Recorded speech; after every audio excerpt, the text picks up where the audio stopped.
Welcome. I call to order the Town Council regular session. The time is 7:33, and the date is Monday, May 12th. For those of you that are looking for more agendas, Mr. Alfred is making more, so if we could have a volunteer once they come, maybe to disperse them throughout the public, that would be great. And we are honored and privileged tonight to have with us Boy Scout Troop Wakefield, Troop 1. The troop leader is Fred Vetter, and the treasurer with the boys tonight is Terry Wild. And if we could have them come forward to lead us off in the Pledge of Allegiance. They are here tonight working on their communication merit badge, and I believe Terry is their counselor working on that badge with them. So if they could come forward, please, I will hand them the microphone. Could we all please stand for the Pledge of Allegiance? If you also could just, whoever's going to do the pledge, could come and take the microphone and maybe just pass it so everybody can state their name. Welcome. Hi, I'm Thomas here. I'm Ben. I'm Ed. I'm Jack. I'm Jimmy. I'm John.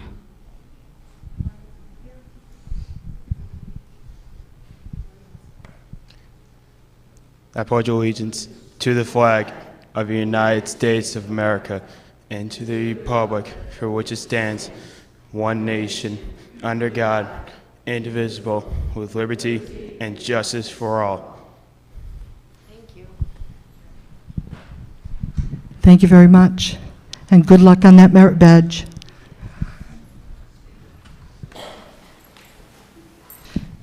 Dale, could we please have the roll call?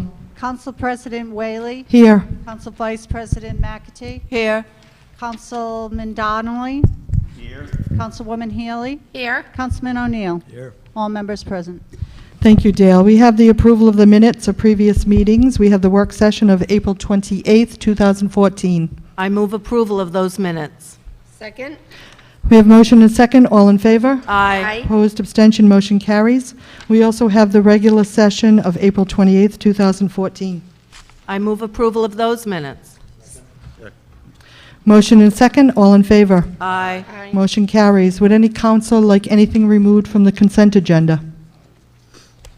Hearing none, I move approval of the consent agenda. Second. Motion and second. All in favor? Aye. Motion carries. Next item on the agenda is licenses. We have a resolution granting a victualling license to Sweet Althea's 406A Main Street, Wakefield, Rhode Island. The application is by Kim Curtis, 25 Tamanico Drive, Charlestown, Rhode Island, and it's new and it's continued from April 28th. Is Kim with us tonight? Anyone to speak on Sweet Althea's? Okay, I will just hold that, and we will see if she shows up in a little while. Maybe she's just running late. The second license tonight is a resolution granting a Class F 19-hour beverage license to the University of Rhode Island Alumni Association for, in quotes, an evening of grapes and grain, end quotes, event to be held Saturday, June 7th, 2014, from 5 to 8 p.m. under a tent on the lawn of the URI President's House, 56 Upper College Road, Kingston, Rhode Island. And the application is by Michelle Carrera, and it is 35 Campus Avenue, Kingston. And is Michelle here? Welcome, Michelle. If you'd like to come to the podium and tell us a little bit about this endeavor, that would be great. Welcome. Thank you. Thank you for having me. Oops, I'm a little short. Okay. Thank you all for having me this evening. I'm actually here on behalf of the University of Rhode Island, the President's Office, and this is our 5th annual Grapes and Grain event. This year, we're holding the event at the President's House on his lawn. All proceeds benefit the URI Women's Athletics. So this is a fundraiser. It's a 3-hour wine tasting as well as an opportunity for vendors to showcase what they offer in terms of food and so on.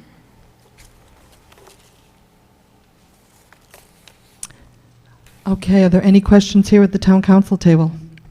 Meg, I think, was first, and then Carol. Is it like a raffle situation or an auction situation that you might do in conjunction with this, or is it pay per ticket?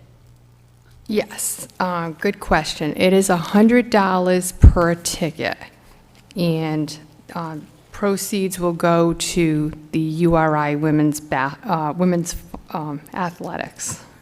Okay, great, thanks. Carol? What kind of vendors are you going to have? Anybody local, or? Yes, all local you South get- County vendors. Do you have any names? Could you give us We a have list? we have committed to some already here. Let me just double check to see what I have. We have Matunic Oyster Bar. We have. Do you have the full list? Phil's. Yes, Phil's.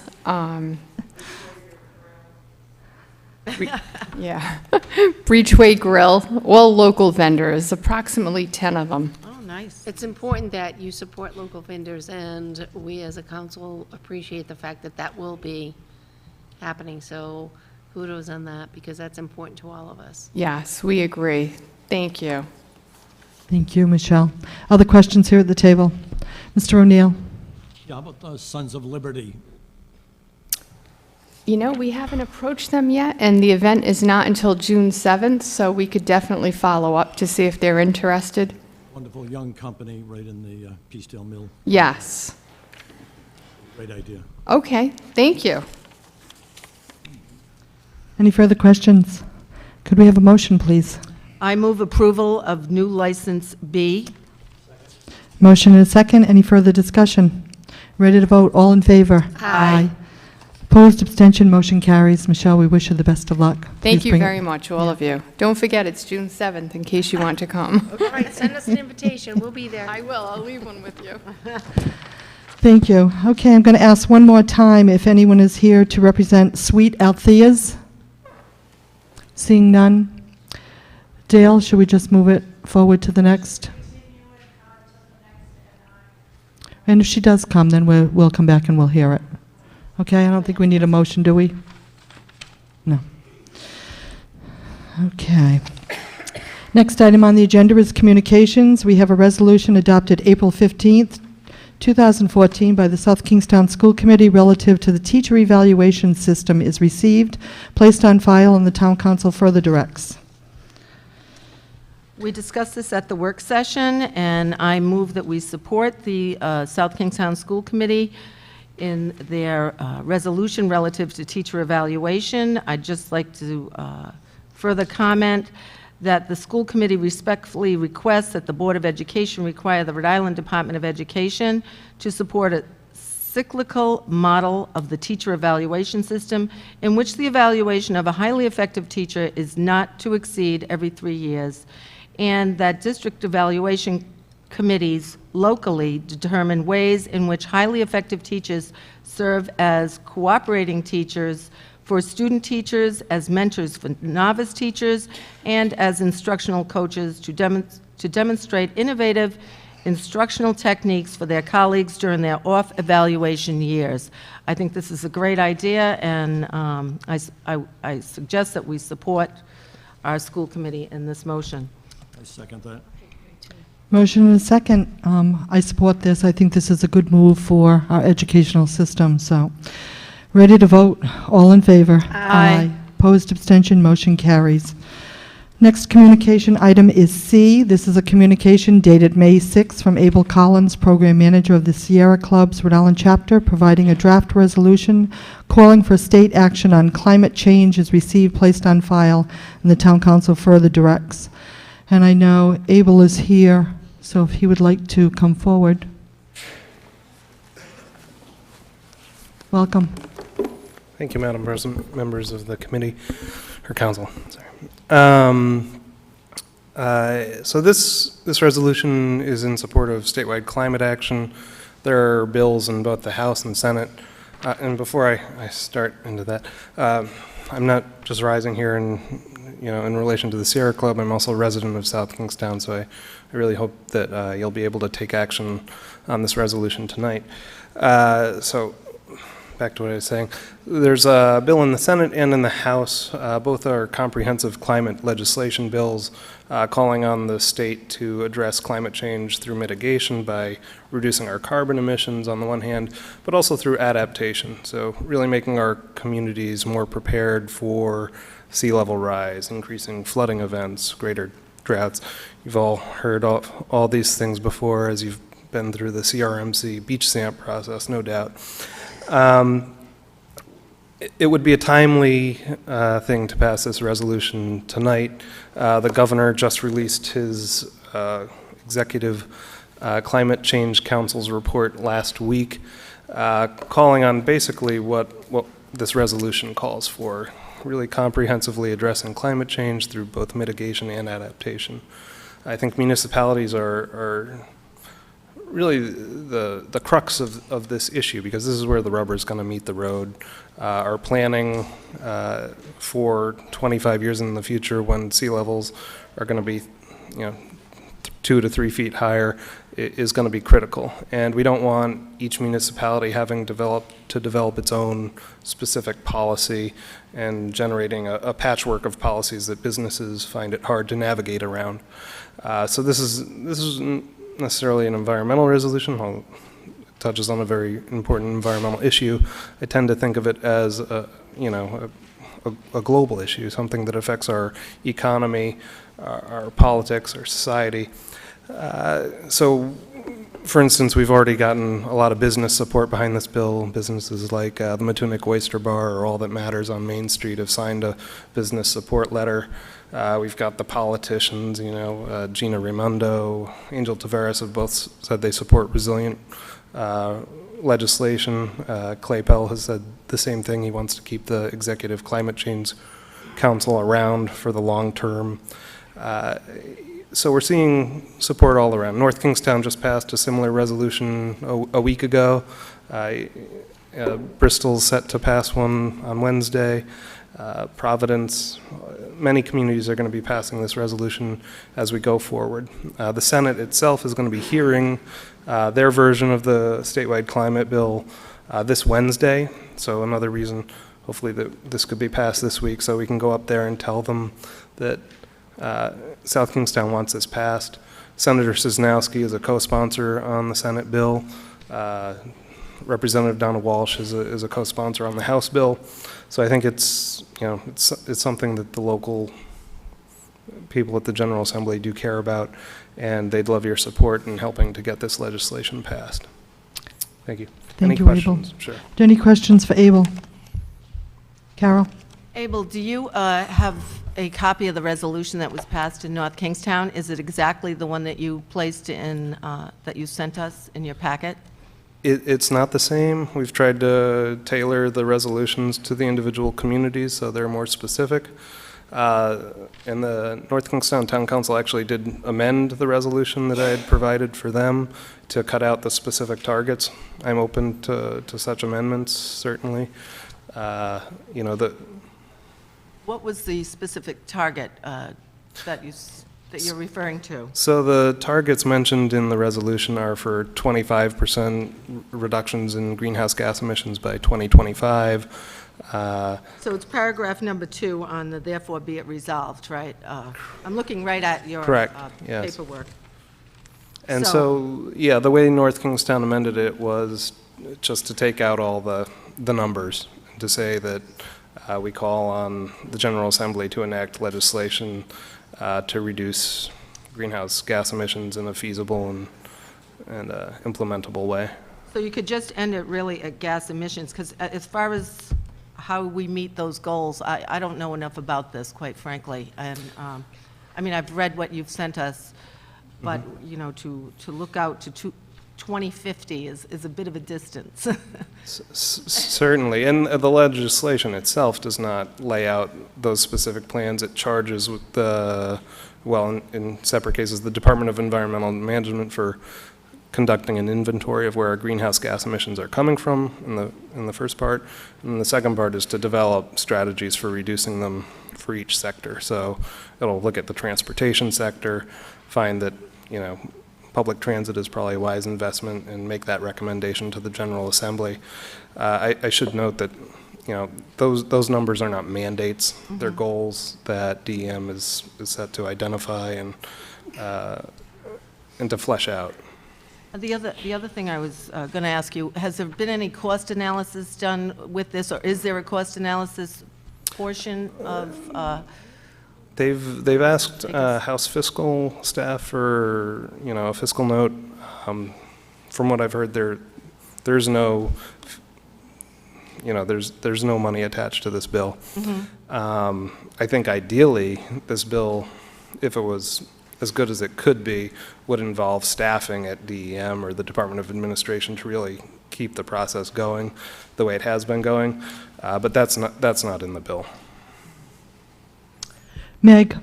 I did read this, and I'm very naive, and I have to say that.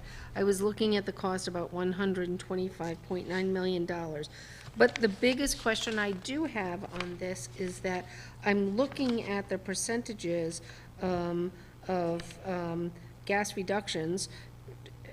Where do we stand right now? There's nothing in here that says where we stand right now in terms of gas reduction. I mean, it projects what the future is going to be. I apologize. Maybe that's where I'm very naive. So I'd like you to enlighten me on that. That's a great question. We actually have reason to be proud in Rhode Island.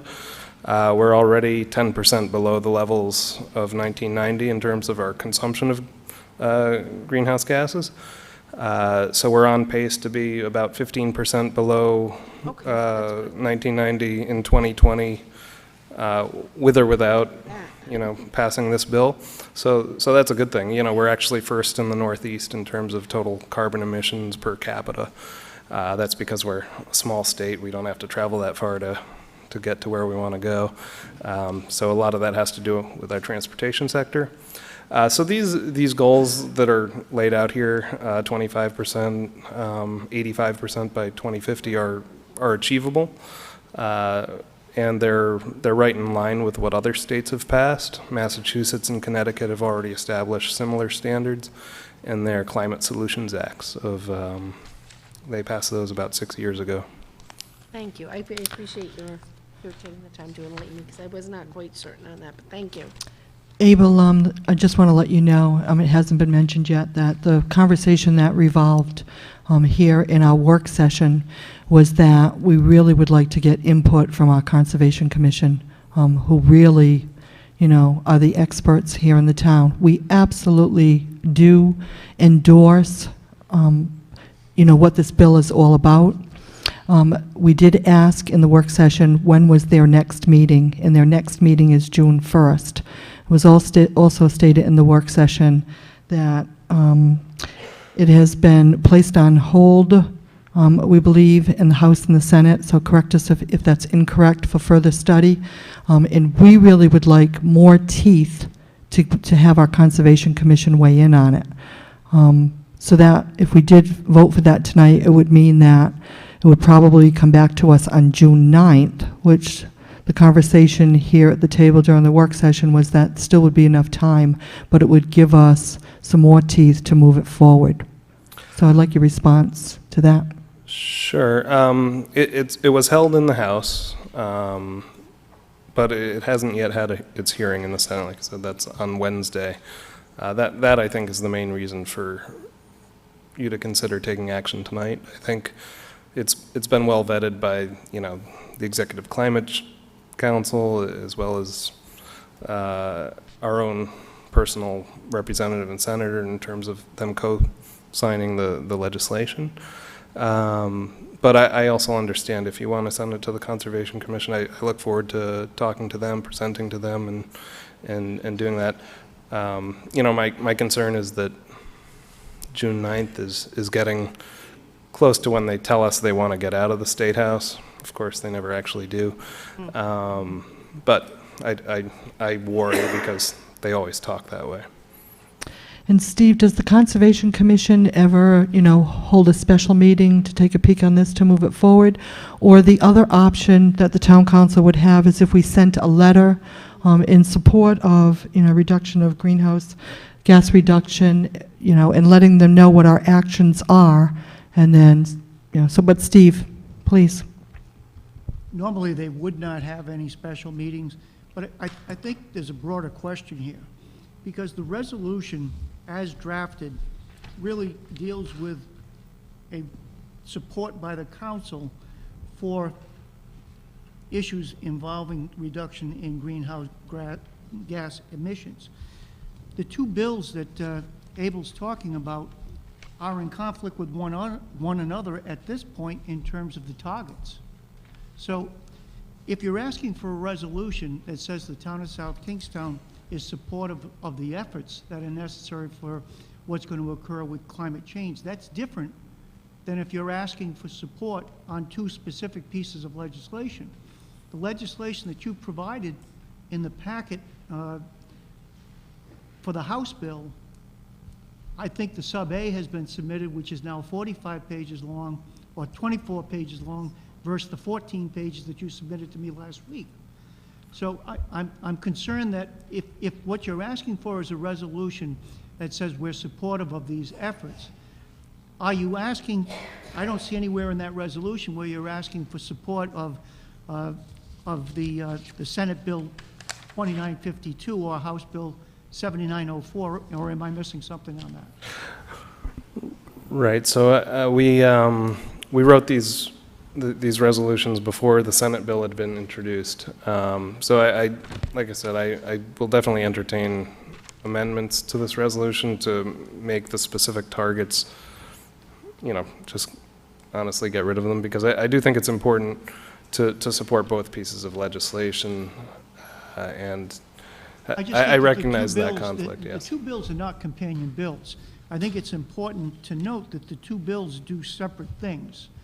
The House bill is Resilient Rhode Island Act of 2014. That's a different piece of legislation than what the Senate's got under consideration, which would set up the regulatory committees necessary and vest responsibilities in each of the state offices. So there's two separate bills. Each of them's got different targets, yet you're asking for a resolution that's supportive of both bills.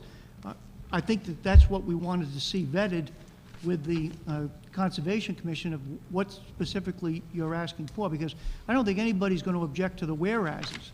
Where I think the objection is for somebody to take a resolution as you drafted it, and for you to be able to say South Kingstown supports Bill 7904 because they passed that resolution, because that's just not the case. That's entirely correct. As I said, I think the resolution was drafted before the Senate bill was introduced. I would prefer to have a resolution that supports both, and I think it's a quick change. Can you have a resolution that simply says South Kingstown's agreement is with the whereases that you had in your draft, but that isn't a resolution endorsing either of those two bills, because at this point I think there's still a sub-A that's due out on the Senate side. True. We're gonna go through a whole conference committee process with this legislation. And that really is where we would, welcome the Conservation Commission really doing some work, because when we move this forward, we want to make sure it's right, and we want to make sure that it really grows some legs to really go somewhere. So that was our discussion.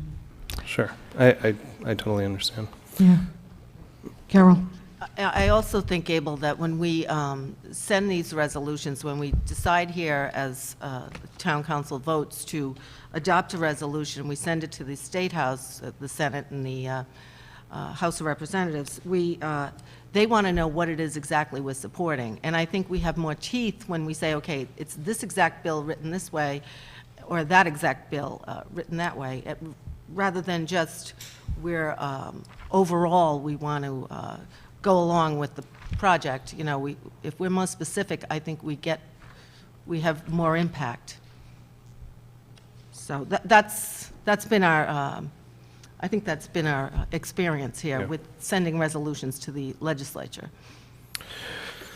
I definitely understand that, but I think in this case, probably the progress of the bills out of committee is what we're looking for, and once They both get out of committee. The House and the Senate will come together in a conference committee, hopefully bring in people like Ken Payne, who's been working on this closely with us, Jan Reitzma, who's been working from the governor's perspective, and combine the bills and arrive at targets that are probably somewhere in the middle of those two, and they're still pretty close to each other.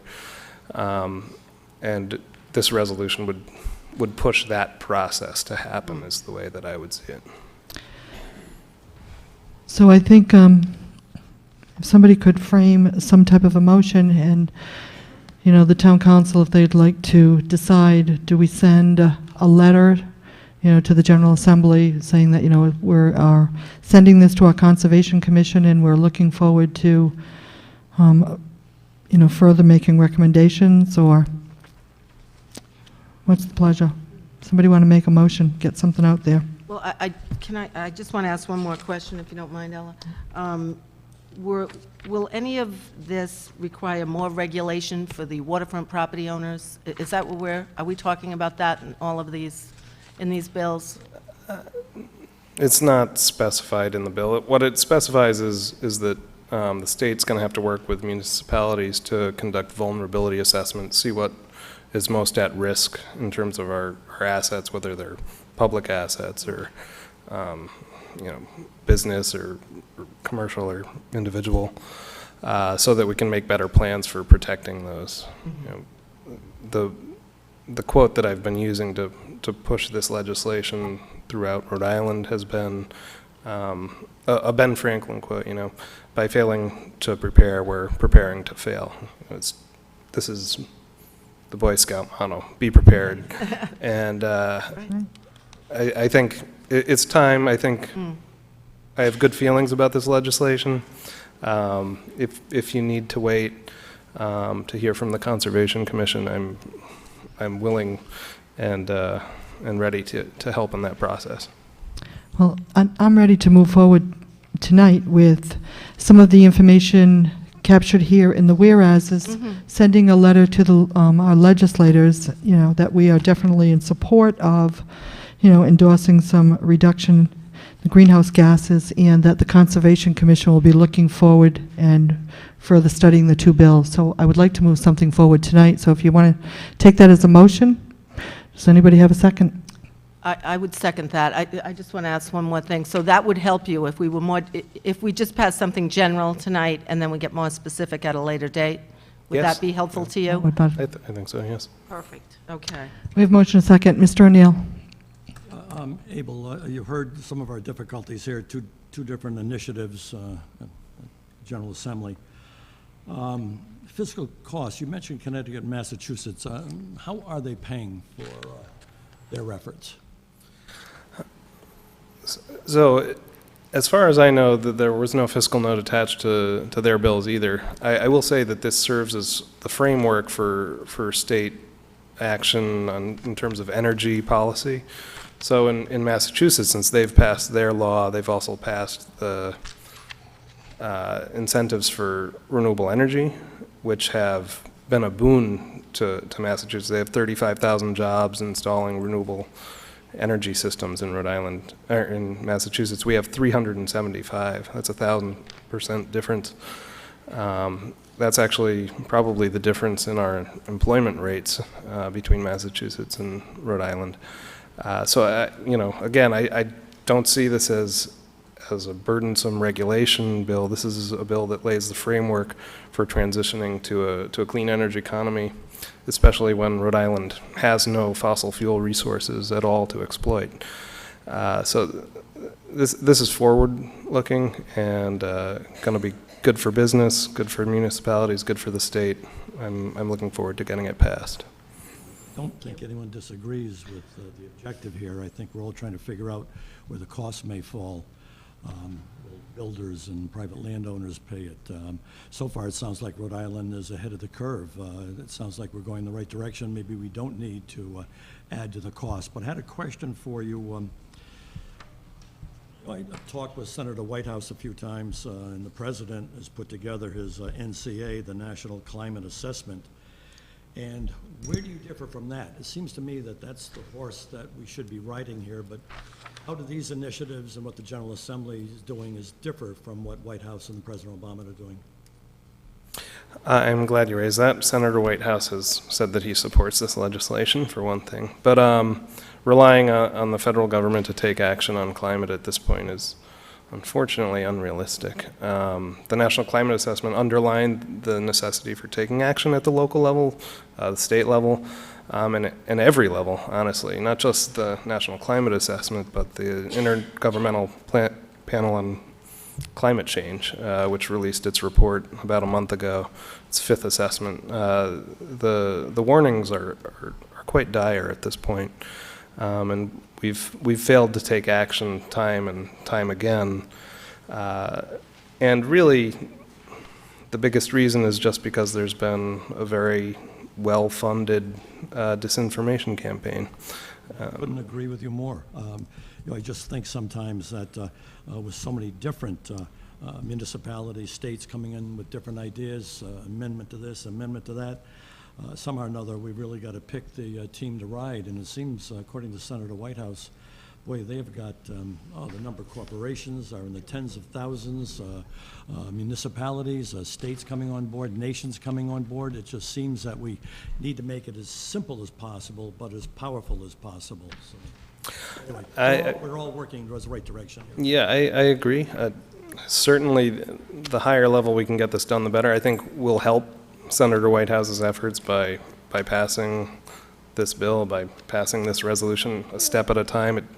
It takes, unfortunately, far too long to address a critical issue.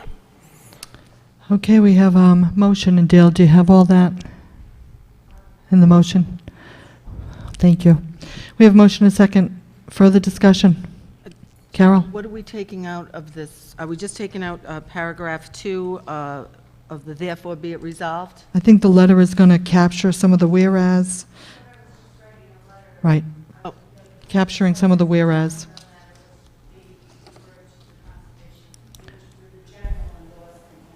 Okay. Yes. Okay. Okay, Right. great. Because if you look at the page 7, if we were going to take a look at this, it really should be taken out comprehensive plan. So anyways, we're Right. going to capture some of the whereas in the letter, and then it'll be forwarded to. Okay. So we have motion and second. Further discussion? We fully do support. We just want to make sure we get it right the first time. Thank you, Okay, April. Yes, thank you all very much. Thank you, Abel. Okay, all in favor? Aye. Aye. Opposed? Abstention? Motion carries. Thank you. Thank you.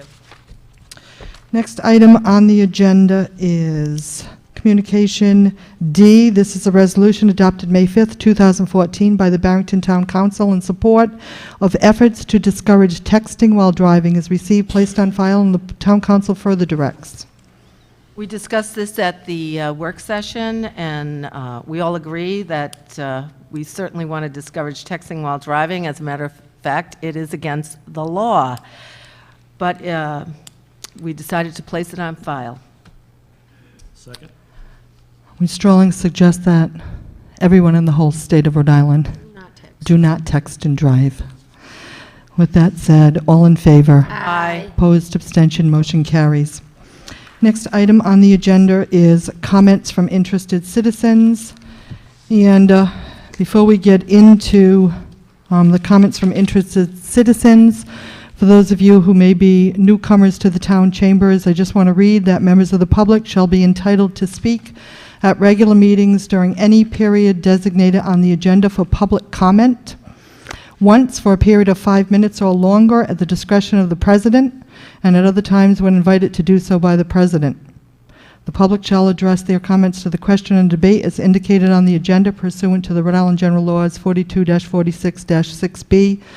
Public comment regarding subject matter not on the agenda but receiving during the public participation portion of a meeting shall be information purposes only and may not be voted on except when necessary to address an unexpected occurrence that requires immediate action to protect the public or to refer the matter to an appropriate committee or to another body or official. So with that said, before we start, there are just a few announcements that I'd like to make.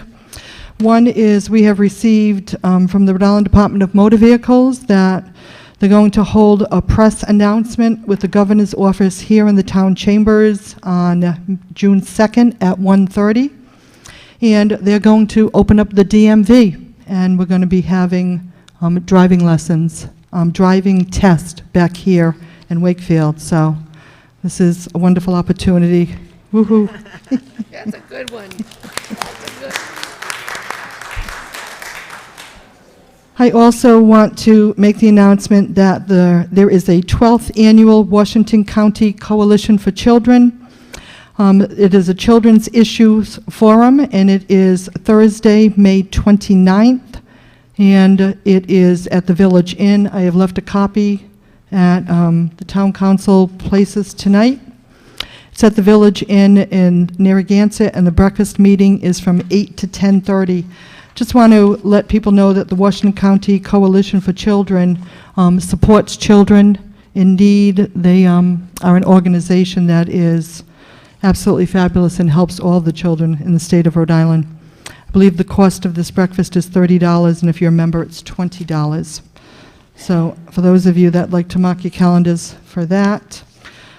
I would be remiss if I did not mention the wonderful dinner dance that was held and sponsored by the Elks for our seniors. If you have a copy of the agenda, there is a resolution that I had the honor of presenting to the senior citizens on Thursday, May 8th. And it's just honoring our senior citizens in town and valuing all the individuals and recognizing the integral component that they serve here in South Kingstown's uniqueness. So they contribute experience, knowledge, and accomplishments, and kudos to the Elks. It was a lovely evening, and this is the second year that they've sponsored this, and I'm sure they will continue.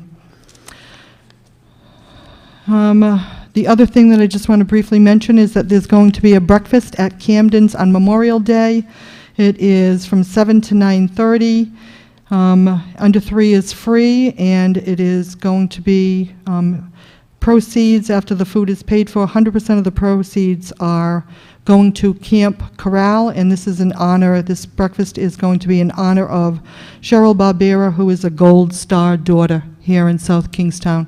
So that is at Camden's, the bowling alley over there, on Memorial Day from 7 to 9:30. The sponsor of that is Rachel Clow. Lastly,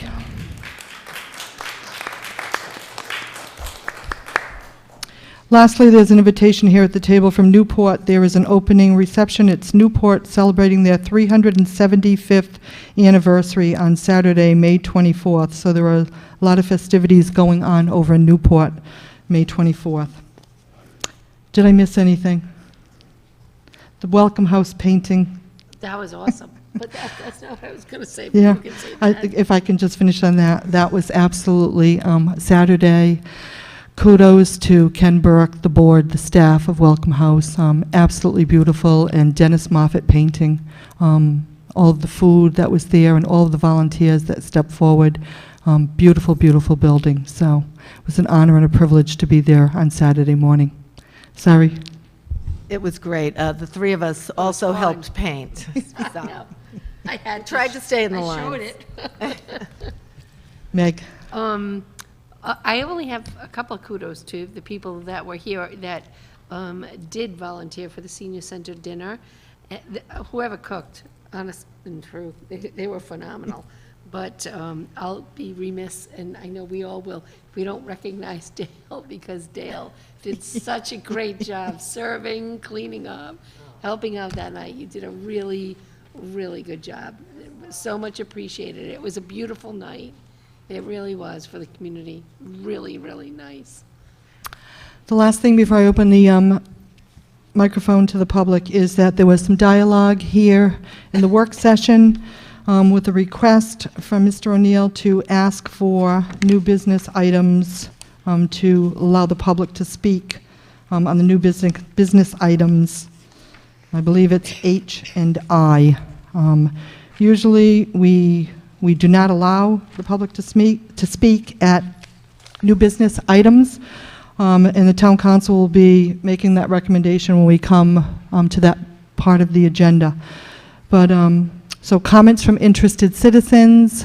If anybody would like to speak on the two resolutions, H and I, you may do that at comments from interested citizens, and there may be a time to respond later on when we get to new business item H and I.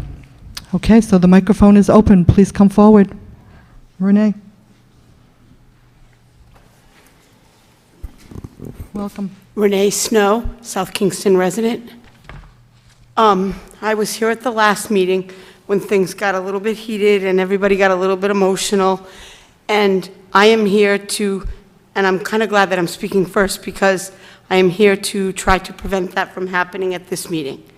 And the way I think, and the only way I know that that can happen is by addressing my comments specifically to you, Councilman O'Neill. You and I had a private conversation after this where I told you very positively that I know you love this town. You've worked hard for this town, and you've done a lot for this town. So I am going to again ask you what I asked you in our conversation. Do what is right for this town and take all this away and step down. Because I'm going to tell you, I've spoken to a lot of people in this chambers, we will be back every single week unless and until you do. And as a result, this town will continue to have the black eye that you put on it by the comments you made at the meeting previous. So I'm asking you, for the love of this town, to do what's right and step down. And I want to let you know that if you choose not to do that, it is on you that the town will not be able to have positive comments in the newspaper about what's going on. Things will get shadowed by this because we will be loud and we will not go away. Unfortunately, what you did and what you have done in the past previously is unacceptable behavior of a human being, let alone a council member.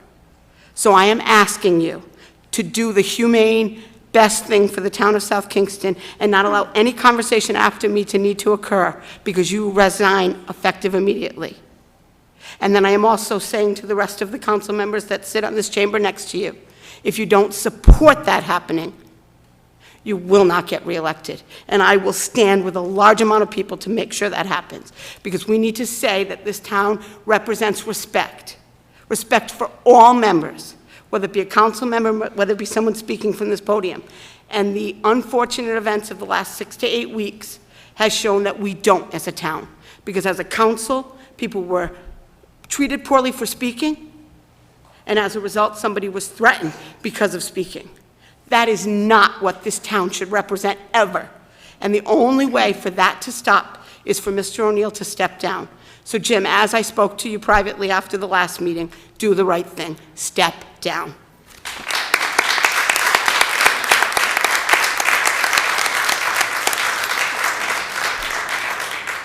Thank you, Renee Snow.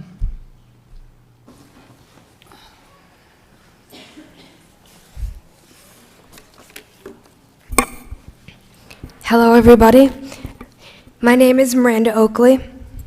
I am a South Kingstown resident, here tonight speaking on behalf of my educational advocate, Ella Whaley. As a member of this community, I ask that members of this town council please support 2 resolutions, those being respectfully requesting Mr. James O'Neill's resignation and vote of no confidence. Ella has supported me through bullying I have received from service providers in Rhode Island. Rather than doing the right thing and standing up for me, many professionals throughout my life chose to push issues aside and keep quiet or deny their wrongdoings towards me. Ella never turned away from any of my roadblocks related to my education. Having experienced professionals push bullying aside, I was ashamed to read that Councilman McEntee said what I would like to do, knowing that we don't have the power to remove anyone from the town council, is restore dignity to the council chambers and move on with town business. as seen by public officials and members of the community who have spoken out on many occasions. Mr. O'Neill's inexcusable and unprofessional behavior has occurred for years. It is a shame that public officials are not joining citizens in supporting the president of this town council and the members of the public in requesting Mr. O'Neill's resignation. Friday, I saw Hunter Hayes, a country artist, sing Invisible, a song about people who are different not fitting in, but eventually finding their place in life. Since I often feel like I do not fit in at the University of Rhode Island and have always been someone to be different, this song hits home for me. When girls around me saw me crying, they began to cry. Usually, people without disabilities who do not know what I have been through in school can't empathize with me. Normally, people who might not have given me the time of day took a moment to share a feeling with me. While those girls, and most of you here, do not know my story, many members of this town have spoken out about our feelings and opinions regarding Mr. O'Neill's cruel behavior. As a member of this community, I am again asking public officials to come together the way the girls who did not know me did during Invisible, and respectfully ask for Mr. O'Neill's resignation. After all, my educational advocate, a woman who has made me feel like I have a voice when many professionals have not, said it best when she said, "This threatening behavior must stop now. Our elected officials should be role models for our community and be in control of their own actions at all times." Thank you very much.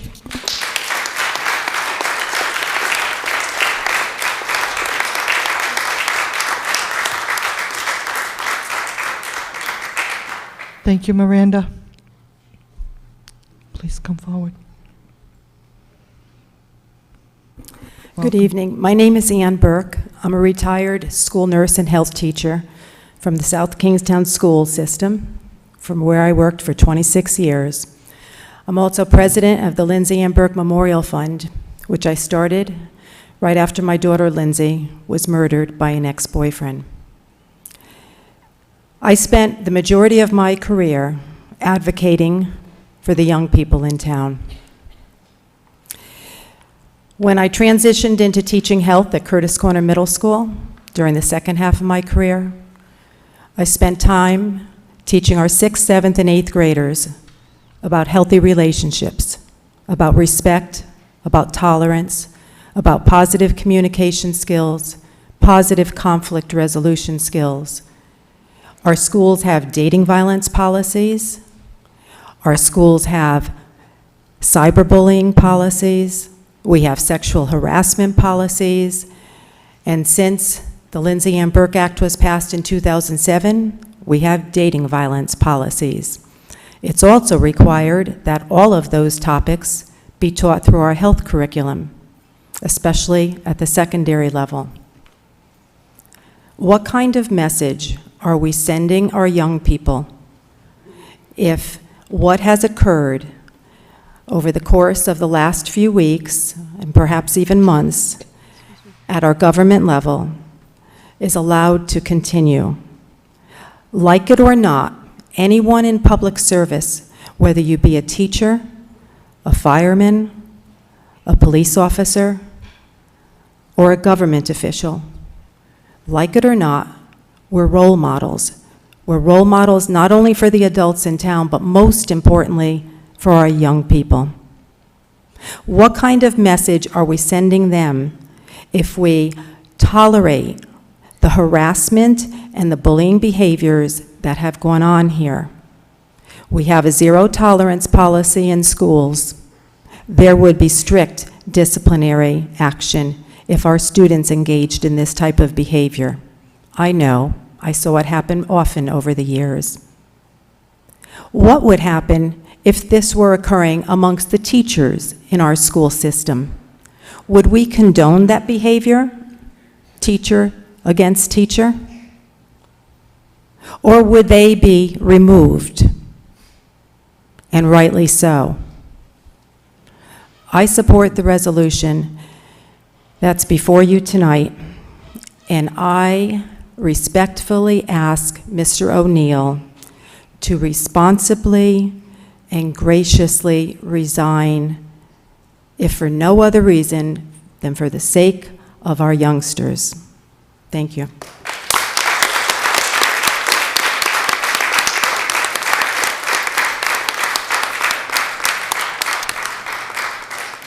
Thank you, Ann Burke.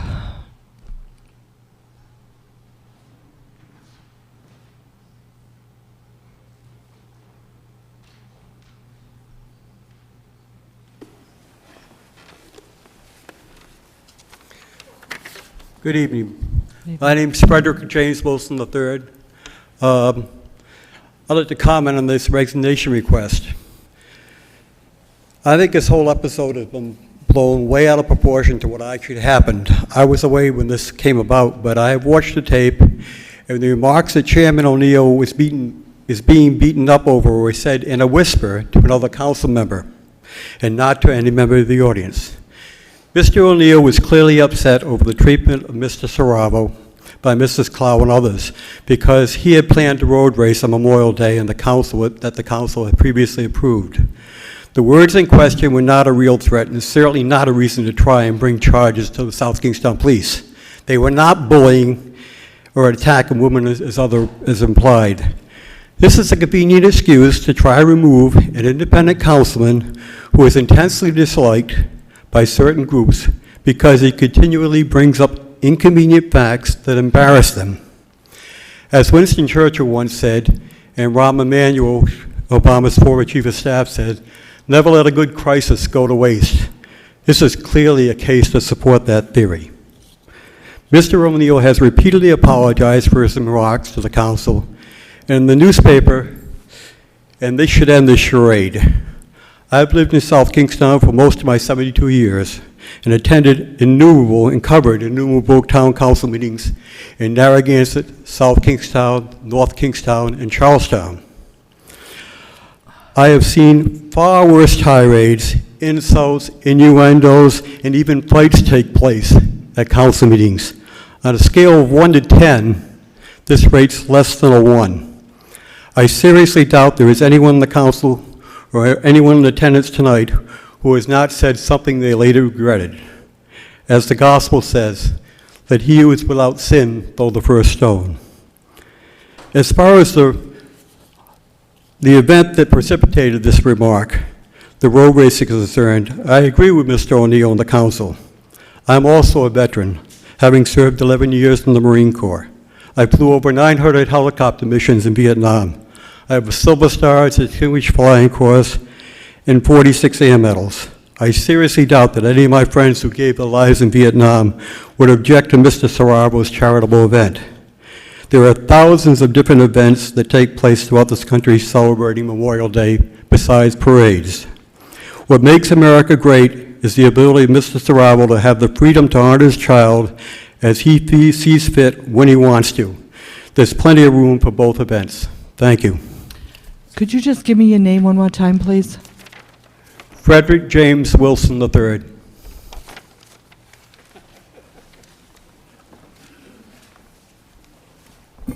Thank you. Good evening, Madam President and members of the Town Council. My name is John C. Revens, Jr. I'm an attorney with the law firm of Revens in St. Pierre with offices at 946 Centerville Road in Warwick, Rhode Island. I'm here this evening in behalf of Councilman O'Neill. The April 14th meeting of the South Kingston Town Council, which the Narragansett Times described in its April 16th edition as a total commandeering of the meeting by an estimated 20 supporters of the sanctity of Memorial Day, was punctuated by some unfortunate and inappropriate remarks by my client, Councilman O'Neill. To describe the discussion about the town council-sanctioned Memorial Day activities as emotional would be an understatement. Unfortunately, Councilman O'Neill got caught up in that emotion, and I am here this evening in his behalf. At the town council meeting on April 14th, Councilman O'Neill, during a recess of the council, uttered the words, "She's lucky I didn't hit her." The councilman's intemperate words were recorded by an audio recording device, and after the town council adjourned its meeting, a member of the press reviewed the tape, and a number of articles were published, which understandably ignited this firestorm. Initially, a citizen who spoke at the council meeting that evening believed that Councilman O'Neill's remarks were directed at her. On April 16th, that individual responded to the South Kingstown Police Department to give a statement. While giving her statement, she was asked, "Do you feel afraid and fearful of Jim O'Neill?" And she responded, "Yes," undoubtedly because she thought the remark was directed at her. But on April 21st, Council President Whaley gave a statement to the town police department indicating that she believed Councilman O'Neill's remarks were directed at her. A South Kingston Police Department officer reviewed the tape and President Whaley's statement and issued a report indicating that Councilman O'Neill's words did not rise to a criminal act. On April 22nd, Council President Whaley filed a complaint in Washington County Superior Court requesting that a temporary restraining order be issued against Councilman O'Neill. The court denied her request. On May 1st, her complaint was scheduled for a preliminary injunction hearing in the Washington County Superior Court. However, a stipulation was filed dismissing her complaint, and Council President Whaley and Councilman O'Neill entered into a memorandum of understanding to, quote, and I am quoting, "resolve their dispute," unquote. Council President Whaley and Councilman O'Neill further agreed in writing that the comments made by Mr. O'Neill were completely inappropriate. Councilman O'Neill has apologized to Council President Whaley and all the members of the Town Council and to the citizens of this fine community for the inappropriate, intemperate, and frightening words that he used. My client has and will continue to apologize to all who have been upset by his remarks and ask that everyone put this incident behind them and move forward with the business of the town. Councilman O'Neill has served the community honorably for nearly 14 years, and my client intends to continue to fulfill those responsibilities of the office to which he was elected to the best of his abilities. Thank you very much.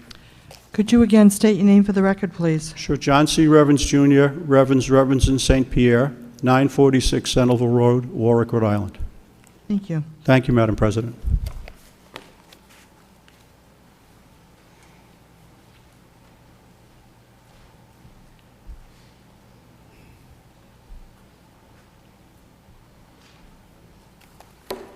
So it's okay if I speak? Please. I'm speaking on behalf of Councilman O'Neill. Could you state your name for the record, please? My name is Barbara Briggs. Thank you. My family and I have known Jim O'Neill for a long, long time. My late husband, Mort Briggs, was a town council member himself, but he got sick. Then Jim ran and got into office and Mort applauded that man's career until his last day. Barbara, excuse me, could you just put the microphone down, because it's a little bit difficult. Sorry, Thank I'm not you. accustomed to No, this. thank you very much, I appreciate it. Should I begin again? No, We we're gotcha. just having a little bit difficult hearing you. Okay. Jim is a guy with integrity, and he is a hard worker for what he believes in, the well-being of all the people in our town. Jim can assess a situation appropriately and thoughtfully, whether it is a council issue of the budget or a meeting or an environmental issue of the world. He has a wonderful sense of humor. It is fun being in his company. He jokes, he tells sad stories, he cares. He loves the beach, dogs, his family, and all the beauty in South County. He is not insensitive to the muckraking nastiness and bullying going on around here.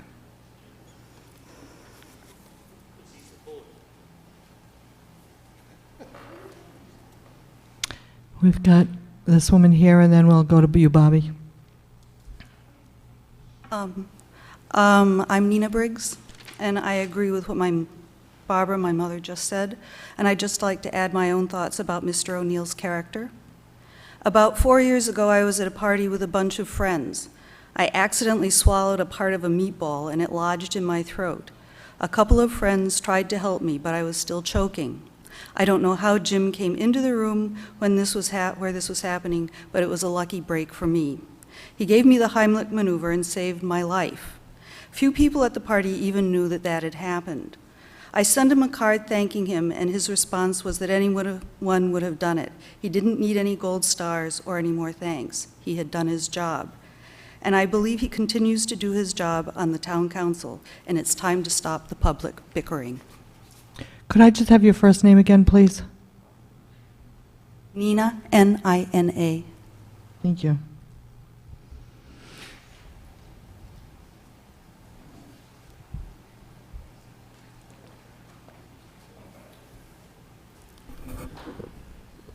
Bob Traeger, just a guy in town.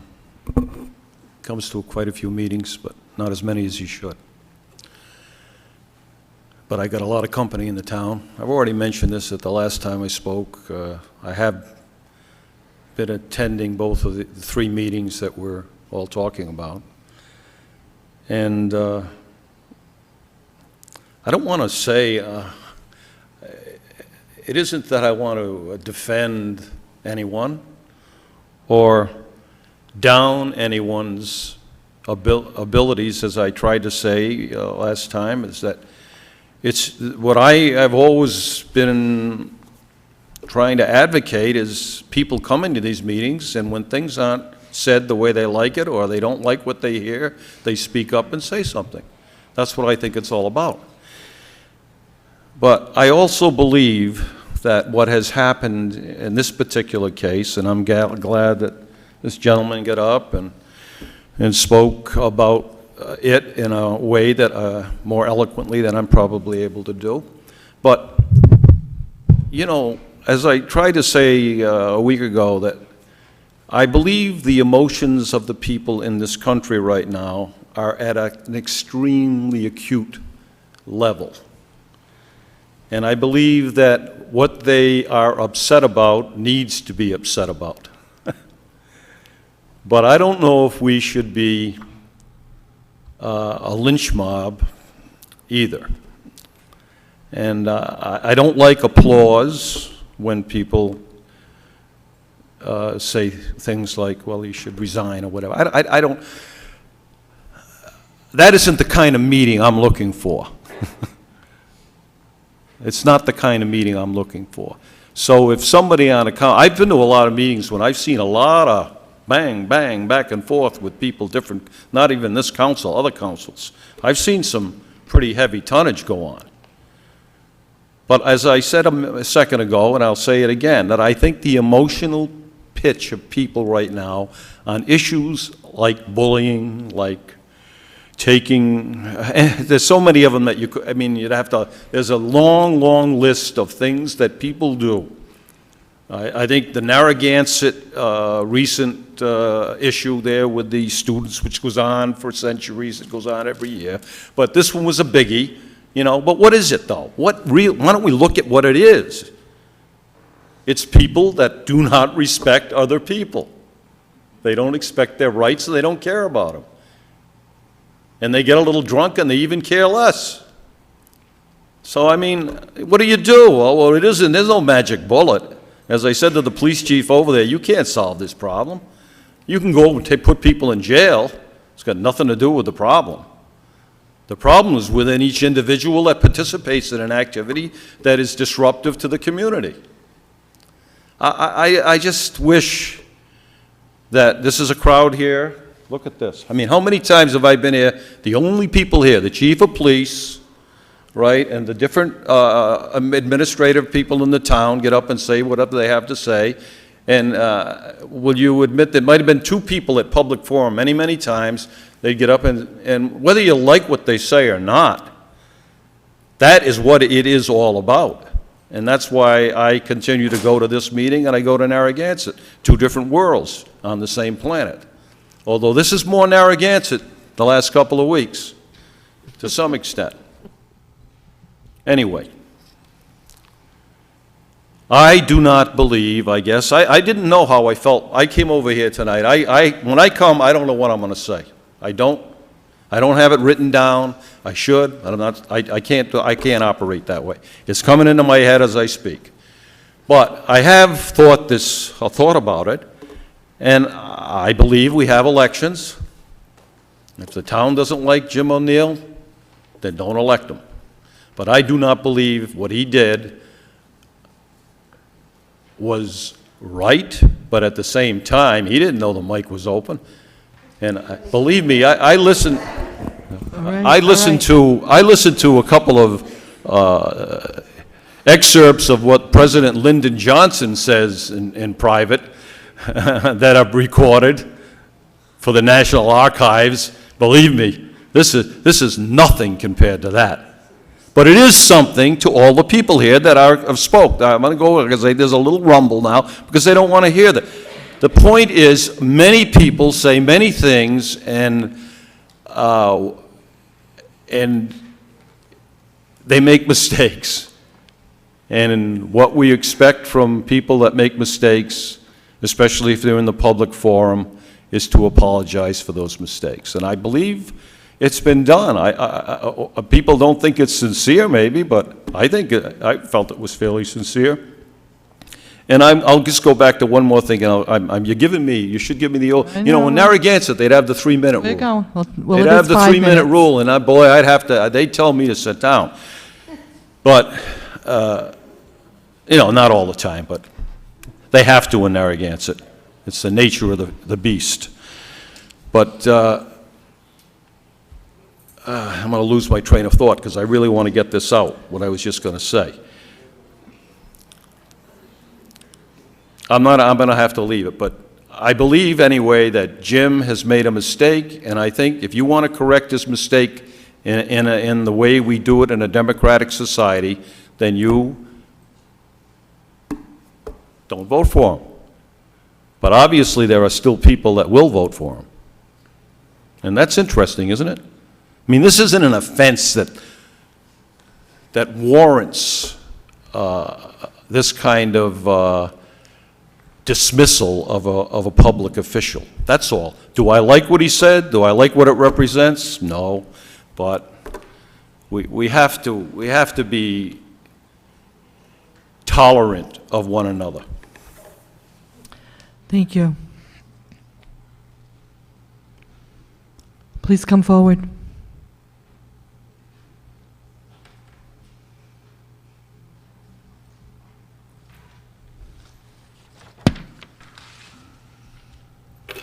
Good evening.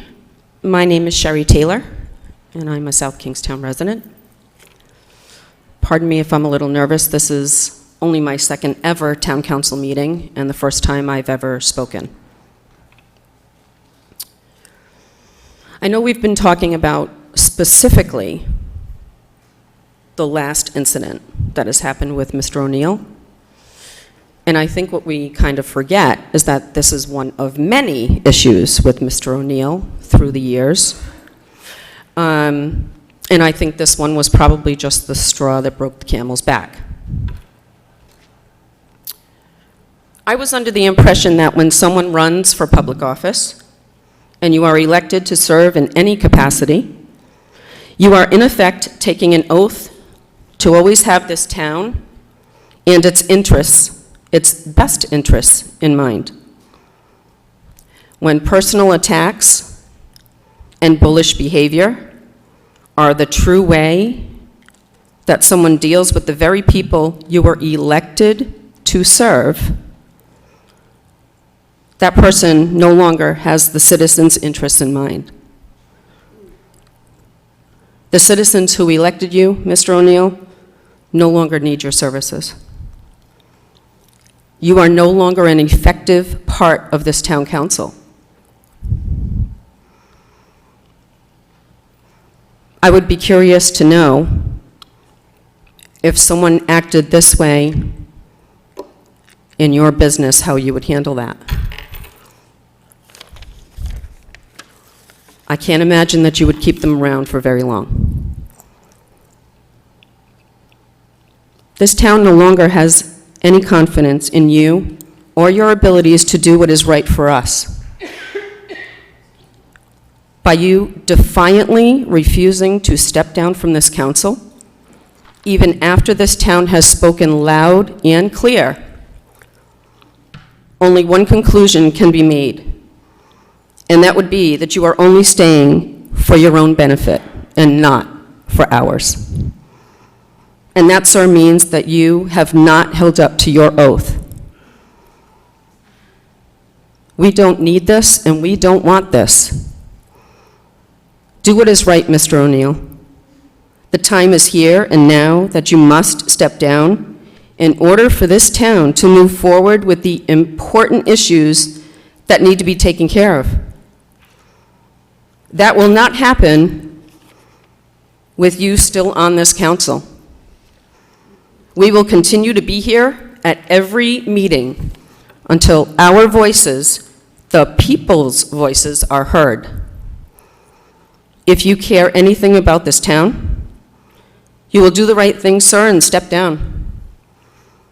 If you do not, we will all know that this is all about you and not what's best for our town. I know that we have 2 resolutions coming up, and I request that you have a roll call vote. Thank you.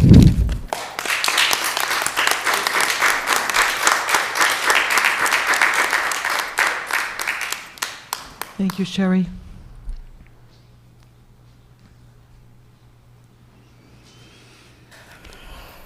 Hello, my name is Mary Rhoda. I am the Executive Director of the Domestic Violence Resource Center of South County, representing all of Washington County. It saddens me so deeply to be at this podium here tonight.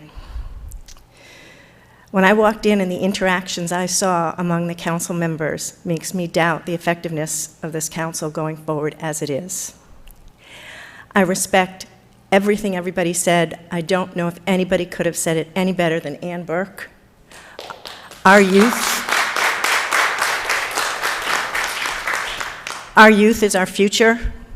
We are committed at the Resource Center and in our schools. We are obligated by law to teach dignity, respect for all, and equality for all. If this comment had been made by a student, he or she would have been suspended. Many people don't take comments like this effectively and later look back to regret it. I think what bothers me the most about this is how the victim, and I use that word victim, feels. I'm sorry, I don't know your name. Miranda. Listen to Miranda's story about bullying and how it changed her life, impacted her. Listen to the fear she lived in. We have to take this seriously. So I did make my views pretty specific in the letter to the editor about bullying, but I'm going to repeat parts of it. Bullying or harassment of any kind is unacceptable. We at the Domestic Violence Resource Center continuously work to educate our youth about the dangers of bullying and dating violence in hopes of preventing both from ever occurring in our communities. Adults, especially elected officials and those in public service, should be role models to our children and community at large.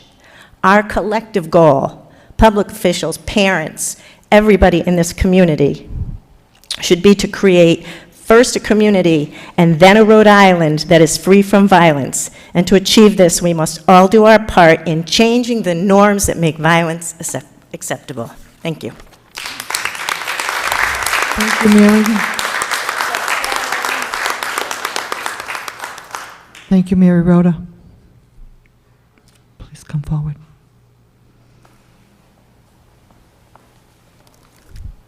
My name is Jody Briggs. I respectfully disagree with the last two speakers. I've known Jim since his family moved here to Wakefield, many years. I believe him to be honest, hardworking, and I do believe that his number one priority is the town of South Kingstown. I must admit, I was surprised by the remark that he made, but I would say to everyone, once again, that the remark was really only heard by a microphone. Well, he's also apologized. All right. And I do believe that he is sorry. And I would really ask Mrs. Whaley to accept his apology and for the town council to continue with the town business. Thank you. I will save my comments for after the public has spoken, and I hope that people that have made comments supporting Mr. O'Neill do stick around, because I think there's more to the story than what's being told. So please make sure that you're still here. Mr. Whaley.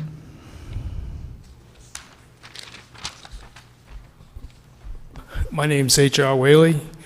I've been listening to numerous speakers tonight, and I keep hearing this issue being referred to as a single issue. But we had people up here at the last town council meeting saying that this has been an ongoing thing with Mr. O'Neill. It's not an isolated issue. Now, the voters here tonight and the voters that are watching on TV, there are two resolutions coming up. I want you to, I urge you to see the response of the town council members, or perhaps no response is just as valid, in making a decision as to who truly represents this town and deserves your vote in November. Mr. O'Neill, it's time you man up and stand down. Thank you.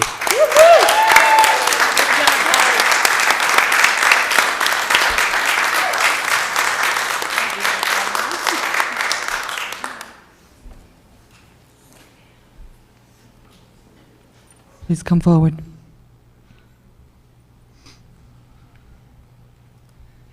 Hi there. My name's Rachel Clow. I just want to speak about the original meeting because it seems that that's been brought up a little bit. So I am now the infamous Rachel Clow of that first meeting. When I came to that first meeting, I will admit I was a little naive. I thought I'm just going to come to the town council and let you know how a decision you made affected me and my family. I was not speaking on behalf of anyone else.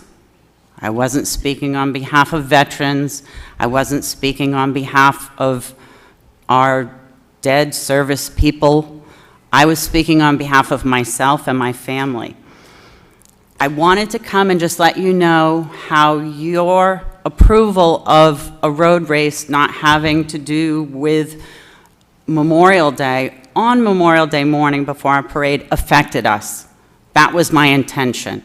I wanted to come, express my thoughts to you, my feelings to you, so that going forward, you could maybe be mindful of those feelings. Maybe you would think of me. And that's really, if you look back, what I asked. I asked that you respectfully consider my feelings the next time, not make that mistake again, which in my view was a mistake. I don't know what I expected. I can tell you what I thought, and this is where my being naive maybe comes in. I thought you would all consider what I said, consider my feelings, consider my thoughts. I assumed that's what happened. Someone gets up and speaks, you hear what they have to say, and you're mindful of that. Some of you were, and unfortunately some were not. What I didn't expect was any anger for my feelings. I did not expect that level of anger. And the comment that was said may have been said when the microphone, he didn't realize was still on or the camera was off. But it was the gesture when his hand went up, I was told to sit down, I was not allowed to speak again. It was definitely hostile. And that's certainly not what I intended when I spoke. It's not what I expected to receive, nor what I should have received. So what I'm asking you now as a council is be mindful of what people are saying. Everyone, you know, whether you agree with me or whoever, be mindful and take into consideration what's best for our community. That's what you're here for. All of you should be mindful and take into consideration what's best for South Kingstown. It's a beautiful town. It's one I love. Thank you.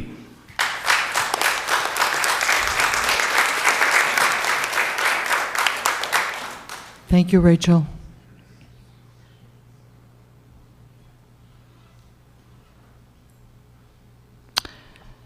Please come forward.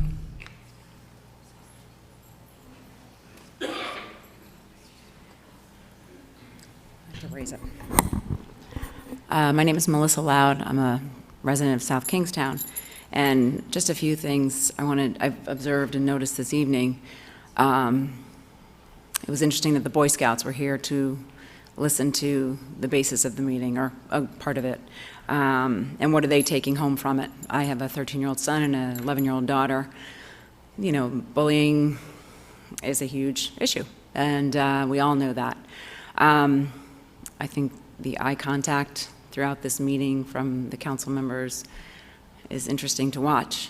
I am not a meeting goer. I love this town. I grew up in New York, but I love it here. I think South Kingstown's a wonderful community for our kids. And I'm a townie. I mean, we had Main Street Fish Market years ago. I think that was the last town council meeting I came to.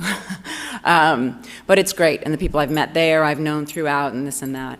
But I guess my thought to take into consideration is that perhaps it is time for change. There's been a lot of voicing. A lot has gone down. And we do all make mistakes. The microphone on or off is an excuse. But perhaps change is in the air, and it's time for that. Thank you.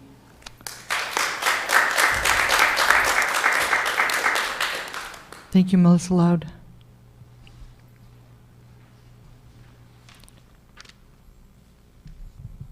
At this time, do we have more speakers? Please come forward.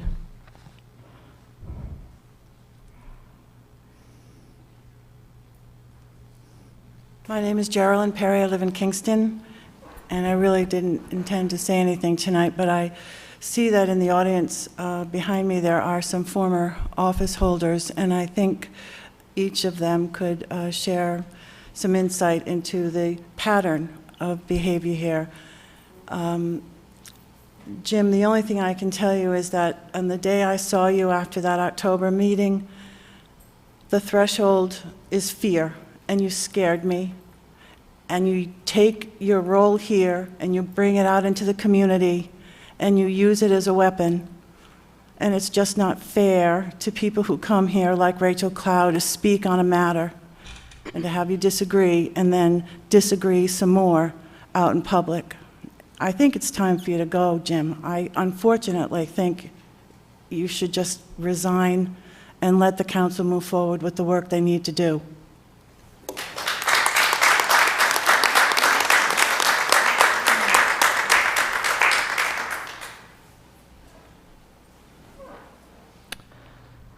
Other speakers, please come forward.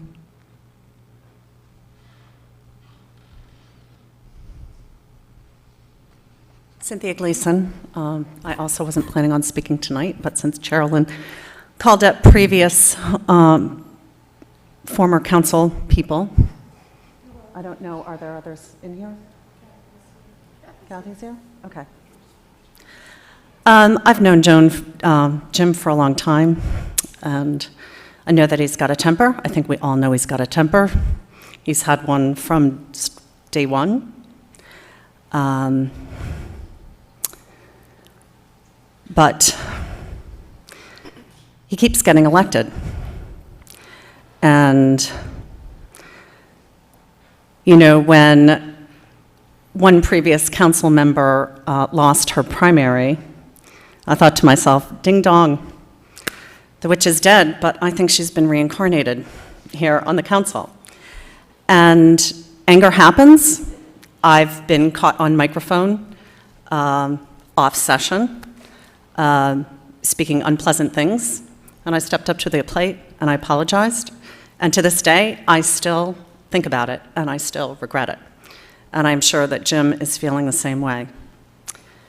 Some people hate you, Jim, and some people love you, but you keep getting elected, and I think that speaks volumes.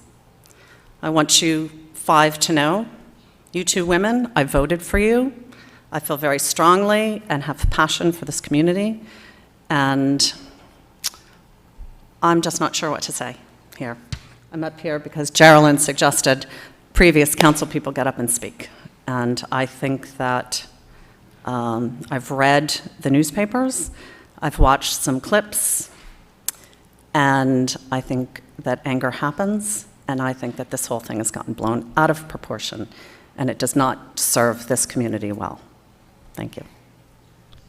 Thank you. Other speakers, please.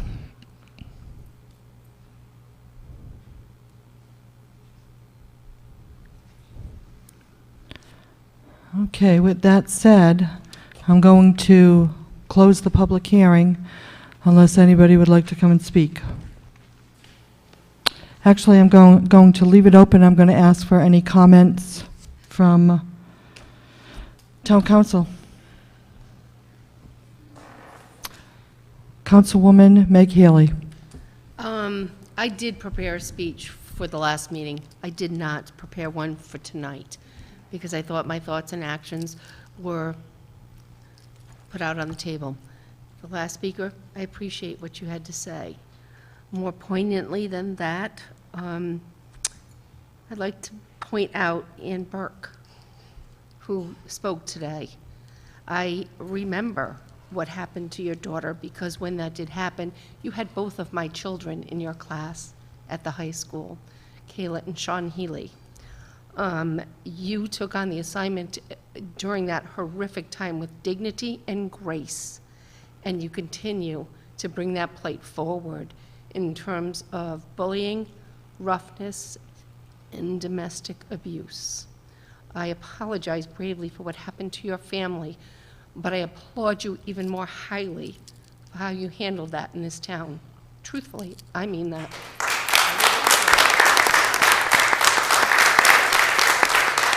I will say this for the record, that I will never support the comments of Mr. O'Neill. I won't. And unfortunately, this incident has a town so emotionally charged. I would want to say that nobody meant any ill will, and nobody had any bad intention, but it was said. And like I say to my children and my husband, when they walk out the door every day, the cream has to always rise to the top. You walk in the door at night for something to be proud of. If you can't, I can't support you. So Jim is not a young adult. He's a grown man. He needs to stand accountable for his actions.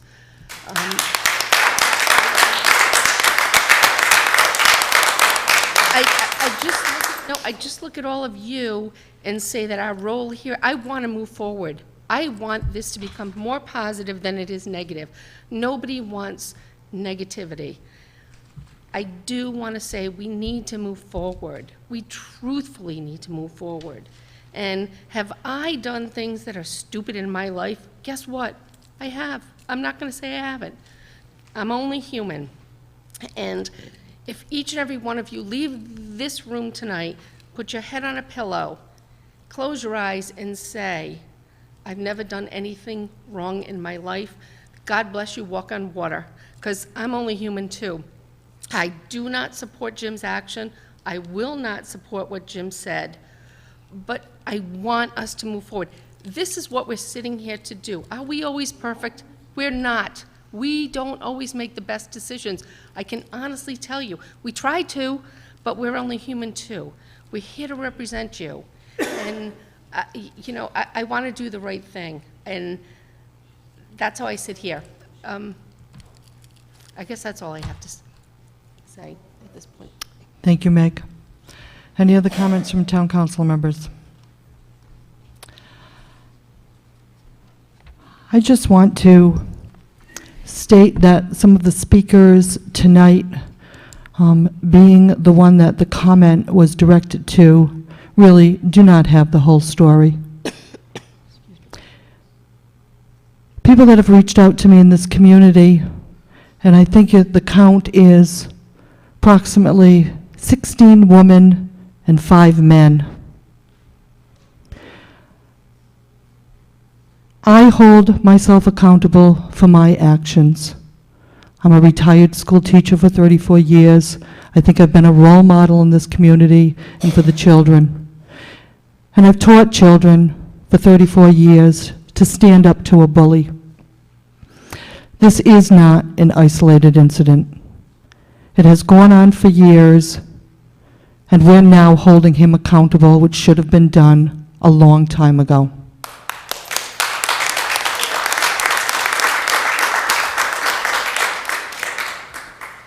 There's been a lot of comments on Facebook with waitresses in restaurants who've had to leave before the end of their shift because they've been in tears with behavior displayed by our councilmen. There are former elected officials who also have been in the same boat. Last town council meeting, we had Representative Teresa Tanzi come with three accounts that she recalls with Mr. O'Neill. It's not only the comment, is what I want the public to know. If you can see this lip here at the town council table, it wasn't only his left hand that was stopping Rachel Clow from speaking.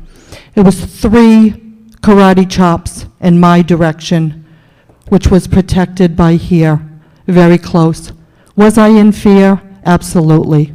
My personal space, waving of the arms at me, I don't think anybody would want to be in that situation.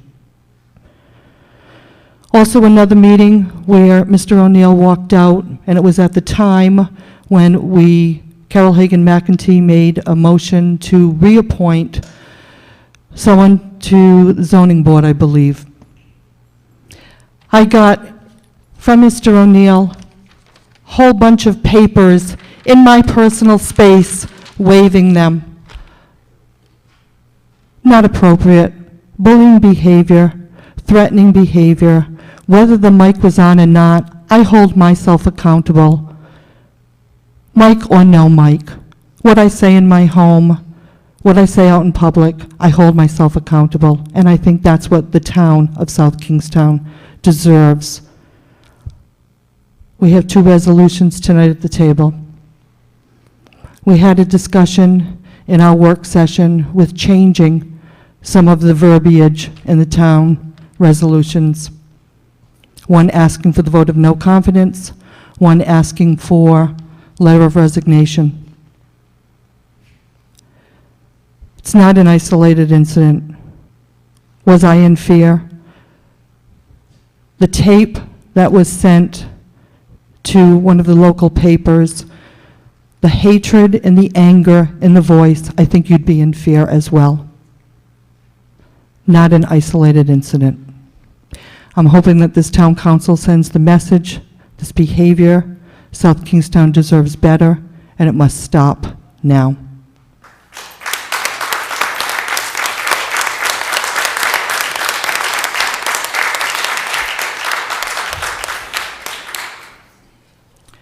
Any other comments from town council members?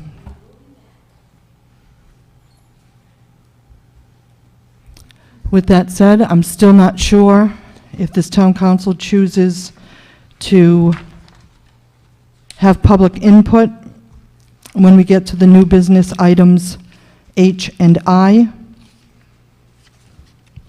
So before I close the public hearing, I think that the public needs to know, do they have a chance to speak after H and I? And I'm going to ask for a roll call vote.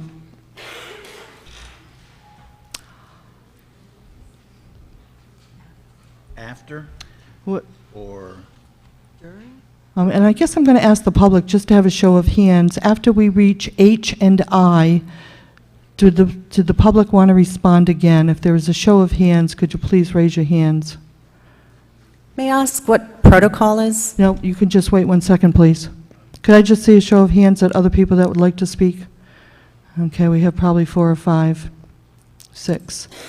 Okay.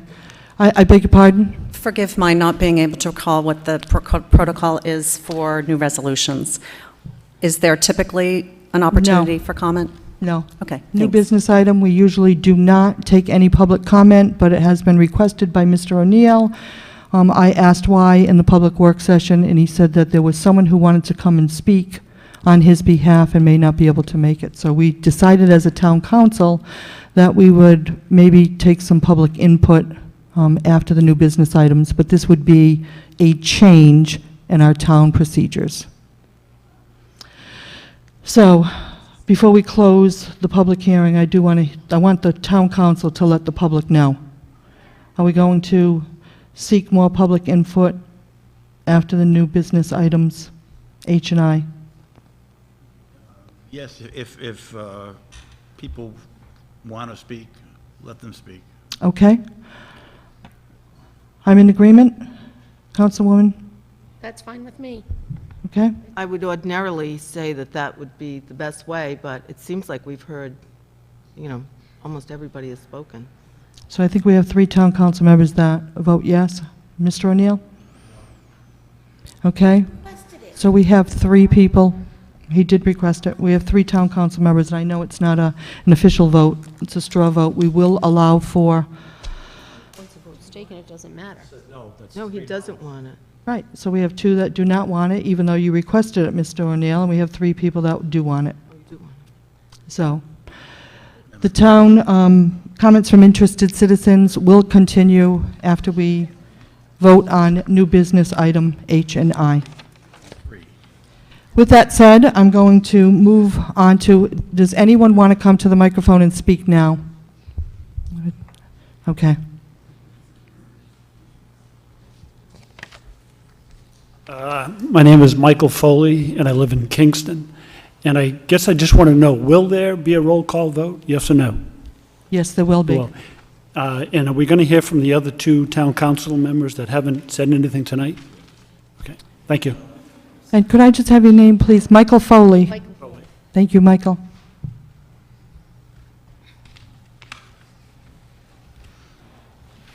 Okay, So at this time, I am not going to close comments from interested citizens. I'm going to leave it open. I am going to go to the town manager's report. We have gone through each of the items in each of the miscellaneous reports. If there's questions, I'll be glad to address them. Any questions for Steve? Town solicitor's report. Any questions for Steve? No. Appointments. I didn't see, let's see.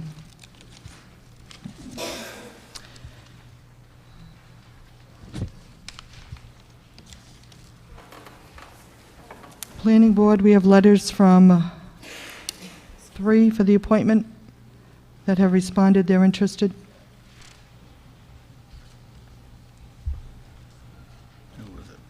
So it's Mr. Clendenin, Ms. Mack, and Mr. Schurer wish to be reappointed. If I Maria may, Mack. President Whaley, I did hear from Leslie Castrovillari. She also wishes to be reappointed. Dale, did you receive a letter from Leslie Castrovillari? Okay. Is it necessary to do it for a reappointment? Do they need to send a letter or just, I thought they didn't need to.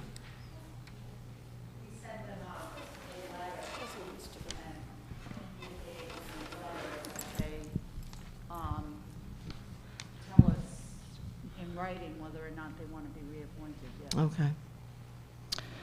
Okay, so we can move forward with Maria Mack, Eric Shear, and Mr. Clendenin. Is that your motion? Yes, I move to reappoint Robert Clendenin, Maria Mack, and Eric Scherer to the Planning Board. Their terms will run for 3 years. That's from May 2014 to May 2017. Second.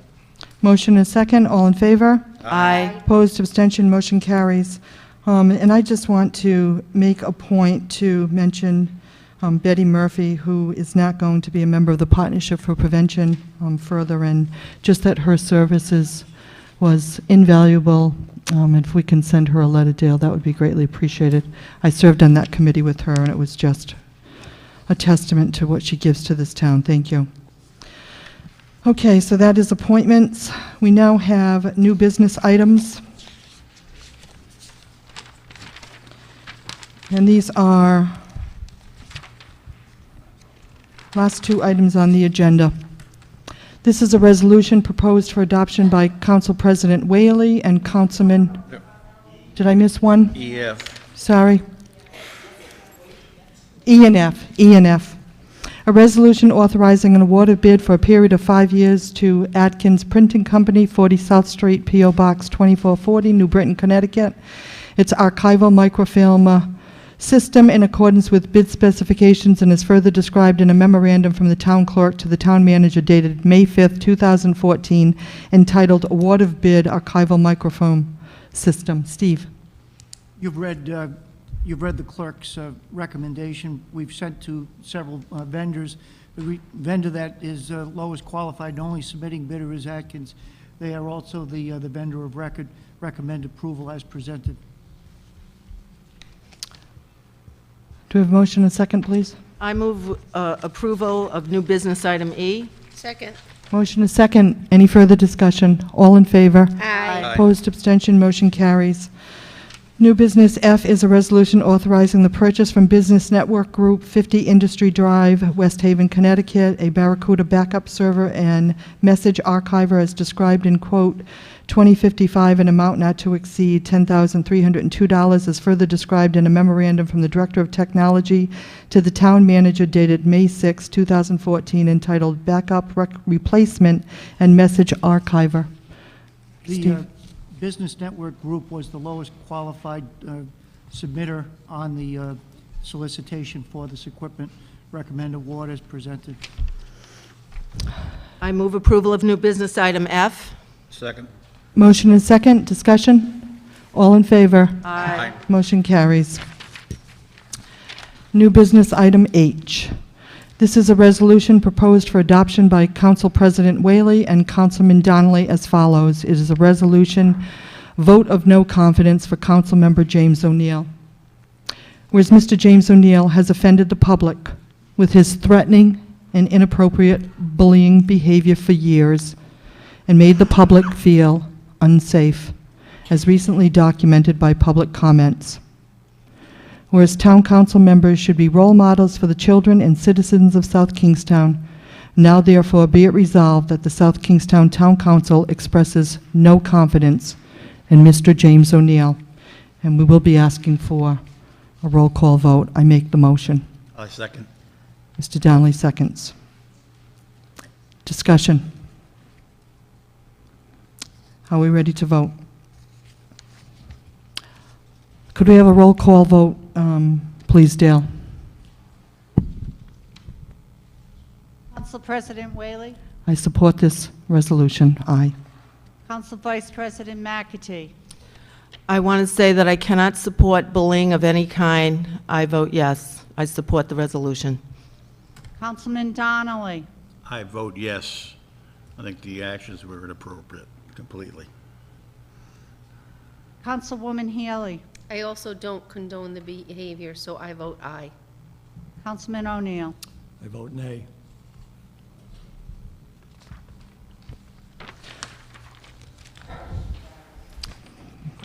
Motion carries 400.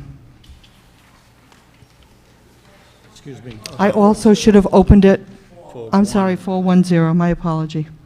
I also should have opened that for a public comment. Did anyone in the public want to speak? I will do that next, if, on the next one. Last item on the agenda, it's new business, item I. This is a resolution proposed for adoption by Council President Whaley and Councilman Donnelly as follows. It is a resolution for Council Member James O'Neill's resignation. Whereas Mr. James O'Neill has offended the public with his threatening and inappropriate bullying behavior for years and made the public feel unsafe, as recently documented by public comments. Whereas town council members should be role models for the children and the citizens of South Kingstown. Now therefore, be it resolved that the South Kingstown Town Council respectfully request the resignation of Councilman James O'Neill, because we, as the governing body representing the citizens of South Kingstown, will not condone bullying or threatening behavior. I'm going to solicit, should we take the vote or open it to the public? I'll second that. We have a motion and second.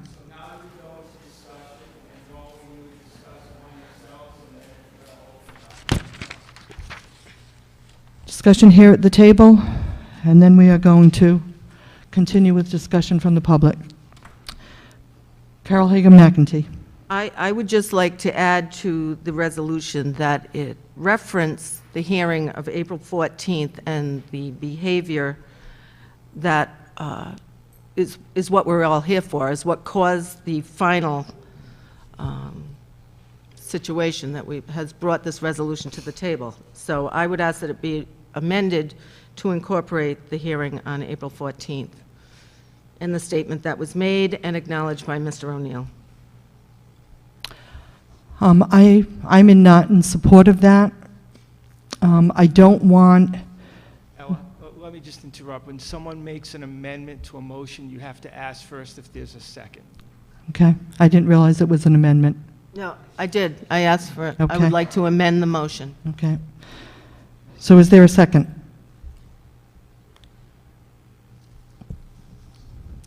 Seeing no second, my comments were just that it's not an isolated incident, and I did not want it to just reflect the, I believe it's April 14th meeting. So I'm comfortable with the language. There was many people that had input in the community, and I think that the language speaks for itself. Could I have any more comments here at the table discussion? I'm going to open it for the public. I just wanted to Mr. say that, I mean, it was completely inappropriate. I mean, that's just, there's no other way to put it. I mean, Obviously, it's bullying, it's rough language, and it's a threatening language, so that just doesn't cotton with me. Thank you, Paul. Mr. O'Neill? I just wanted to mention one more time, which members of the public may not have picked up, but my attorney, John Revens, brought up the fact that both President Whaley and myself entered into a memorandum of understanding that stated that we have reached an agreement which resolves their dispute, quote and unquote. Jim, I'm not going to comment on that because I really don't have a comment for that. So I don't even want to acknowledge that. Thank you. At this time, Carol? I would like some understanding as to what he's talking about. I have no idea about any agreement. I don't know what he's talking about either. So I mean, this it is... needs to, I'm going to go on the record as I'm not sure what he's talking about. Well, we have Attorney Revens here who's saying, is representing that there is some kind of an agreement. That's all. I don't know anything else about it. At this time, I'm going to open it to comments from the public. I'll start with Renee, and I'm going to go to Mr. Traeger. I know I spoke before, so I'll try not to be redundant, but I am going to tell you that, Mr. O'Neill, you need to step down. You need to do what's right for this town and step down. This is not an isolated incident. We have witnessed it as the public before. We have seen your tirades, and we just can't accept it anymore. I want to say thank you to Councilman Donnelly for supporting Ella in this, and I want to let any of you at this table know that don't vote in support of this resolution as it is written. I will campaign against you to not be reelected. There's only one way, as Councilwoman Healy said, we need to put this behind us and move on. The only way that's going to happen is if Mr. O'Neill steps down, because I am telling you, as sure as I have breath in me, every council meeting I will be up at this podium and there'll be people behind me speaking, and I'm not going away. I have a 16-year-old son who at the age of 14 was bullied in junior high school. And it was heartbreaking to see the anguish it caused him. And I'm telling you, when I spoke to him yesterday, because he said, Mom, why do you have to go out again on a school night? Because I have to go, and I told him what happened. I told him specifically the words were said. You can't say that to a lady. What do I answer to that? What do I tell him? Jim, when I go home, what do I say? When I say, well, the man who said that won't step aside, he won't do the right thing. How do I tell him that bullying is wrong when a town council member continues repeatedly and repeatedly to do it again and thinks just because he said he's sorry, it's okay? Well, if you truly were sorry, you wouldn't need an attorney standing up here to defend you. You would stand up and say, I did something wrong, and I'm going to make it right, and I'm leaving. That's all I have to say. I'm sorry, but Jim, you have to hear us, because we're not going away. Every meeting, I will be here, whether anybody stands behind me or not. And you could talk to anybody who knows me. I don't give up easily. I fought for 16 years for my son with a disability in this town to get the services and the provisions that he needs. I will fight for this town to get those same provisions. And that's to be rid of the man who causes such anguish in this town in his behavior. And it disgusts me, Jim. I'm sorry. It disgusts me that you had to bring an attorney here to speak on your behalf and say, why, if you truly are sorry, do the right thing. And let this town go about the business of doing what's right for South Kingston. And that's not sending a message to the town, to the youth, to the seniors, to anybody in it, that what you did was okay. And asking any of us to do that, to put it to the side and move on, is just too much, Jim. You've been doing this far too long, and you know it's not an isolated incident, and you won't be the first to say you haven't been heated before and said the wrong thing. Well, I'm asking you now, the only way to stop it is that you not be allowed to be here anymore. Sit in this chair and stand up and say what you need to say. Be a concerned citizen, but step down from that chamber and do the right thing.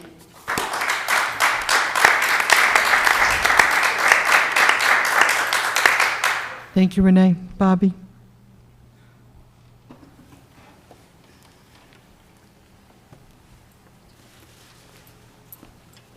Wait a minute, wait a minute. My name is Miranda Oakley. I'd like to thank everyone for the opportunity to speak again.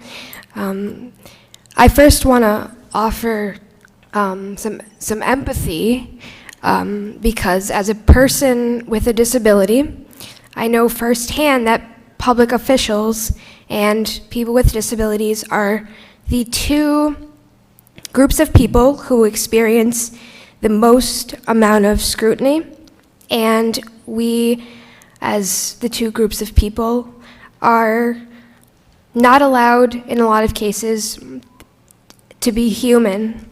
That said, people do make mistakes. However, when mistakes keep occurring, there needs to be change.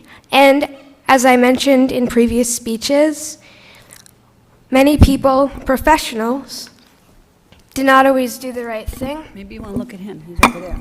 And as I mentioned in previous speeches, professionals who were older than me did not do the right thing because they felt their paycheck was more important than standing up for a child trying to get an education and go to school. And I still experience, I've always been the adult when I was a child because the adults in my life in the field of human service, people working with disabilities, didn't know how to be adults, and I had to be the bigger person. And while we can't force anyone to do the right thing and do what's the right thing as a human being, I'm asking for people to please this time be the adults and do the right thing because, you know, it's the right thing to do. And I want to, again, to thank you for this opportunity, and I hope that people can set aside egos and whatever else is troubling them and realize that they need to do the right thing and support what's right. Thank you.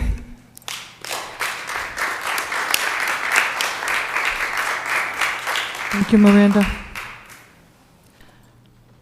Mr. Traeger.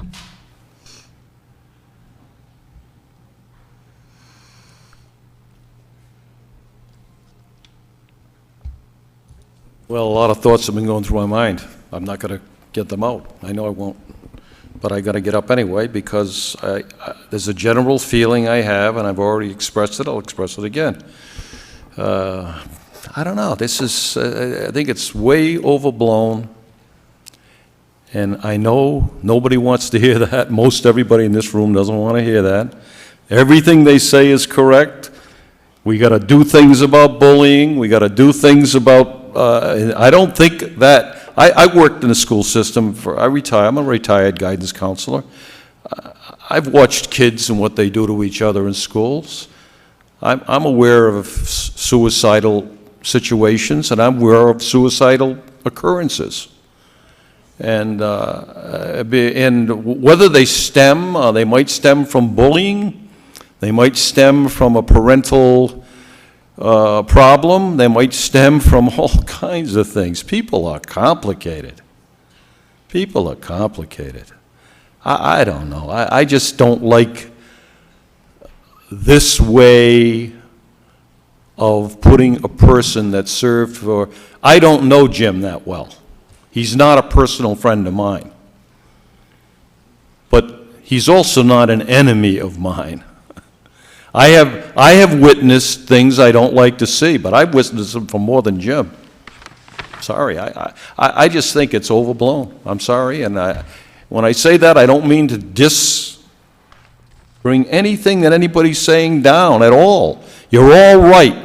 That first meeting was like that. Everybody was right. The council was right. They made a decision about a road race. Somebody didn't like the decision. She came up here tonight and gave a very good explanation of why she came, and that's what I like to see. But I don't know how that particular thing has blown into this level of chastisement of one individual. And I'll bet any amount of money, if I could prove it, there's a lot of things, that's one thing we have the lawyers for. They try to figure out how to prove stuff or disprove them or make it sound like there's no evidence for the, but there's proof, I guess, there's proof that people, if proof is that people dislike a way of behaving of an individual, and it's that intense over long periods of time, and all of a sudden, this is the moment. Well, here's the only thing I can say. The good thing that's coming out of the meeting, as somebody mentioned, good things come out of this, of trials and tribulations. Things good come out of it. What's good going to come out of it? People will show up at your meetings. That's the good thing. But I don't know if it's a good thing to I'd like to see the public voice their opinion at the voting box. That's the way it's supposed to be done. I don't believe that this is the way. Is it legal? I'm going to ask our lawyer here. Is this a legal proceeding? Absolutely. This is a resolution. It doesn't have legal effect. Okay, and I heard what you said about, at the last meeting, about the reasons for dismissal of a council member. Huh? Boy, he had to do a lot worse than he did, I think.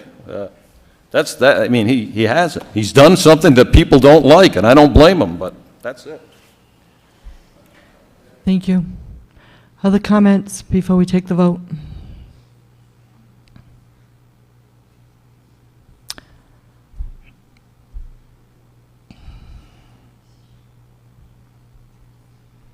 Jonathan Daly LaBelle.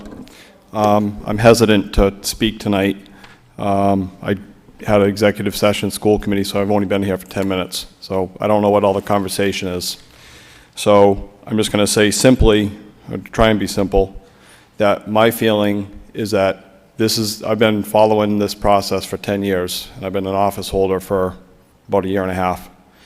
And to me, this is the culmination of a lot of hostility that elected officials in South Kingstown have had toward community members. Okay, this has been going on for a long time.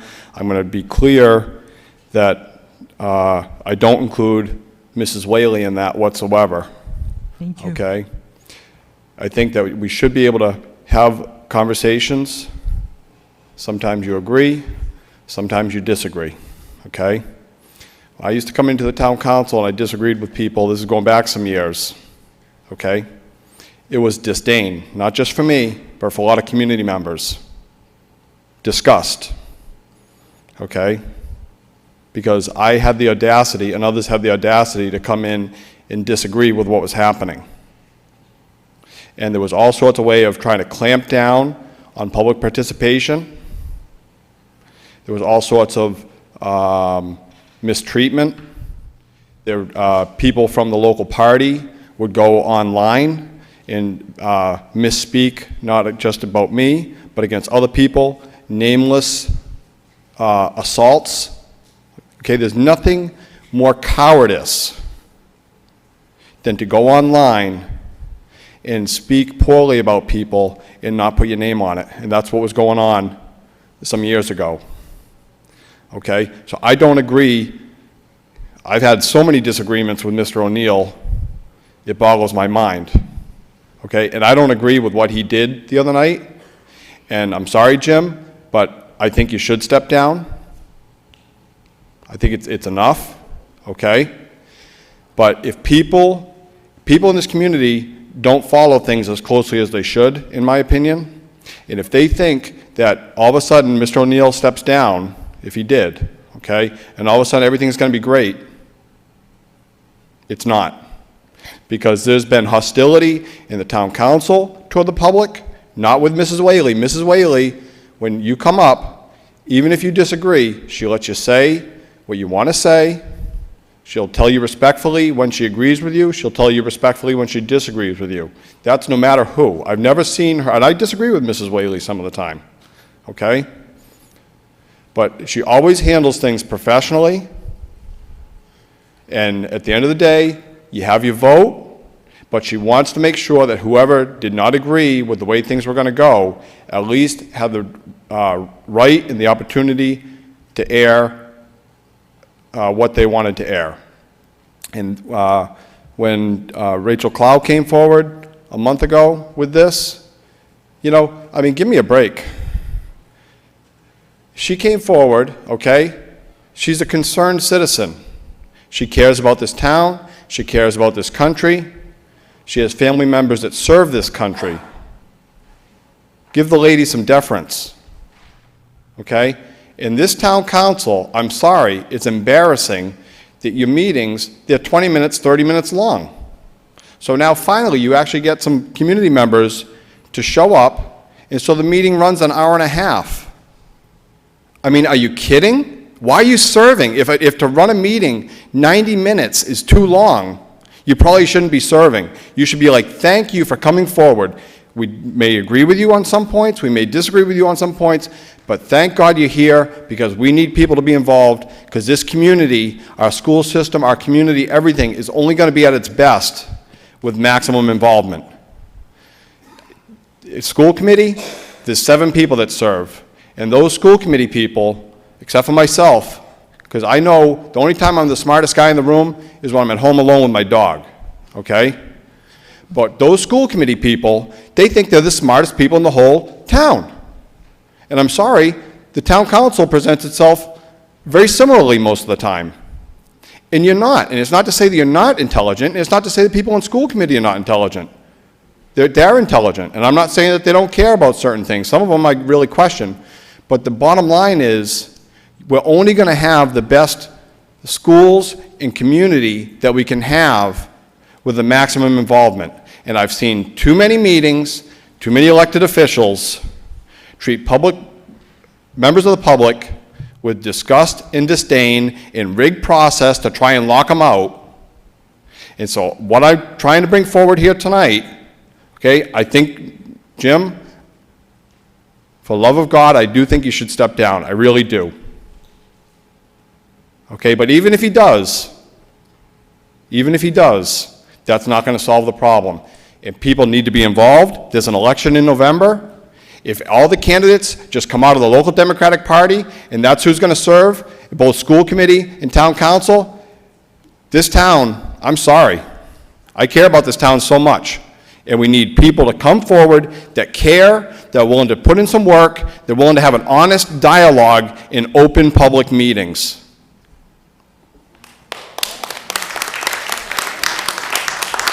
Meg,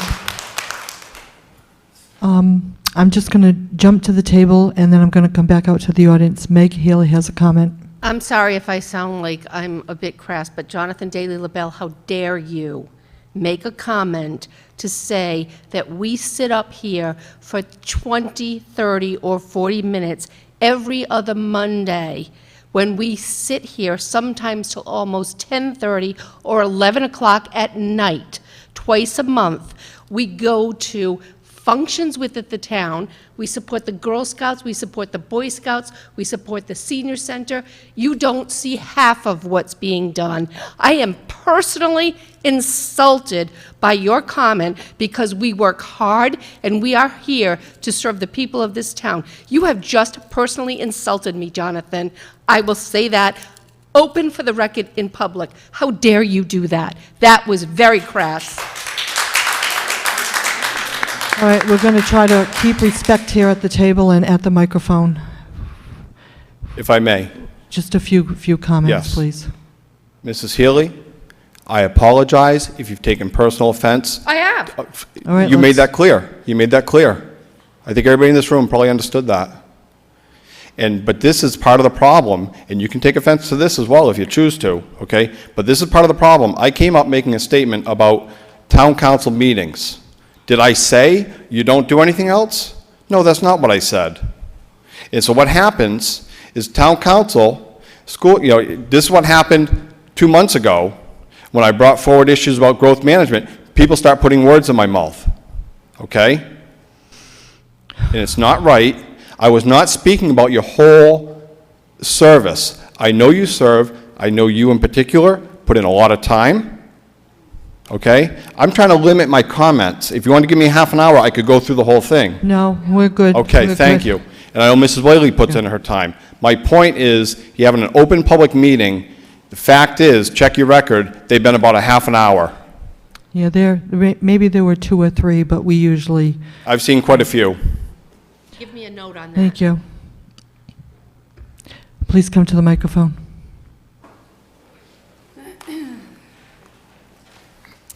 Hi there, I'm Rachel Clow.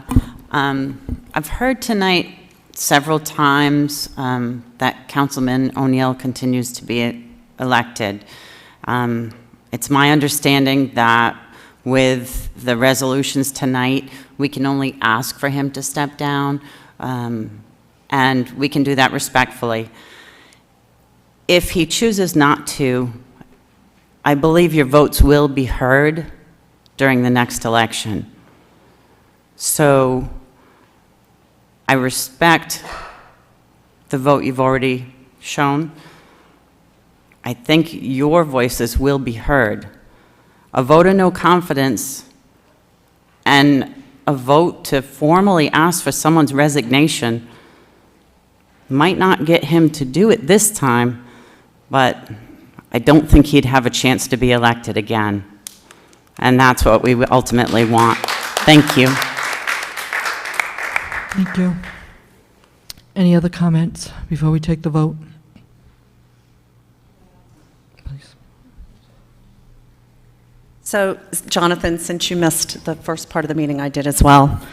I'll fill you in just briefly, because it was emotional. This is an emotional issue. It started out about Memorial Day and the loss of our loved ones, be them veterans, be them children. This is a heated issue. And, you know, to speak to somebody's comment about why Mr. O'Neill has an attorney here, he had to have an attorney here. This was politicized, an emotional issue was taken, and it's seen as a hot issue, and I think it was a political device seen as sort of the final aha. This is what's going to take him down. And in reading the newspaper articles and listening to the conversations, that seems what this is. He's apologized. So, Ella, I have to say to you, you know why he's karate chopping behind the dais. My understanding is that the public comment was not, the proper protocol was not followed. So you open it up to the public comment gets taken, closed, then the conversation gets back to the dais. And I've seen Jim on numerous occasions, having sat next to him, absolutely, when things don't follow protocol, he is on top of it because that is his job as a counselor. And having sat there and my role to serve the public, I know exactly what he's thinking when people step up to the microphone. And I don't believe there's anyone on the council that wants public comment more than him. And I think he respects the protocol that people get up to the microphone once, maybe twice, but for things to go on and on and on, I understand the comment closed, it went back to the dais and back again. And I can understand why, if there was a hand raised or a gesture or a karate chop behind the dais, that is just what happens. So I think that is what this is about. And I would say, go ahead and vote yes on this. And if Mr. O'Neill doesn't resign, I can rest assured that he will get reelected in November. Because, All right. and you, well, you know what? Hold on. You are Yeah, you really yourselves. But he is persistent and resilient, and I think that the majority of this town knows really where his heart is. And it's about public service, and it's about public comment, and following and doing the best. So, Thank you. Any other people that would like to speak? please come forward. Okay, seeing none, are we ready for a roll call vote? Okay. Dale, we have a motion, we have a second. We're asking for Mr. O'Neill's resignation. Could we have a roll call vote, please, Dale? Yes. Council Vice President McAtee. I'd just like to say this is a very sad day to have had this situation come to this event. I listened to all of you tonight and the last few meetings, and you are well heard by me and I think the other members of the council. I do want to say that Ann Burke, I appreciate your comments, and Mary Rhoda, especially the two of you and all of you, but your professional positions in the town, I hear you. And I also want to say that I spent many years in the board of directors at the Elizabeth Buffum Chase House. So I'm very well aware of what you do there, Mary. With all of that said, I'm still very saddened by this. I wish there were other alternatives, second chances, but there don't seem to be. So I will vote in support of the resolution. Councilman Donnelly, I vote aye. Councilwoman Healy, Aye. Councilman O'Neill. Nay. Motion carries 4-1-0.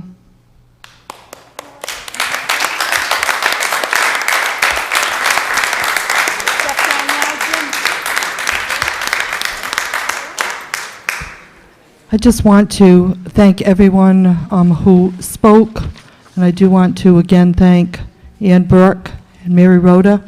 I think it speaks volumes of what the message that we need to be sending to our children and the citizens in our community. I think we all need to be held accountable for our actions, and I'm ready to adjourn. Motion to adjourn. Second. Motion is second. All in favor? Aye. Motion carries. Meeting is adjourned at 9:50.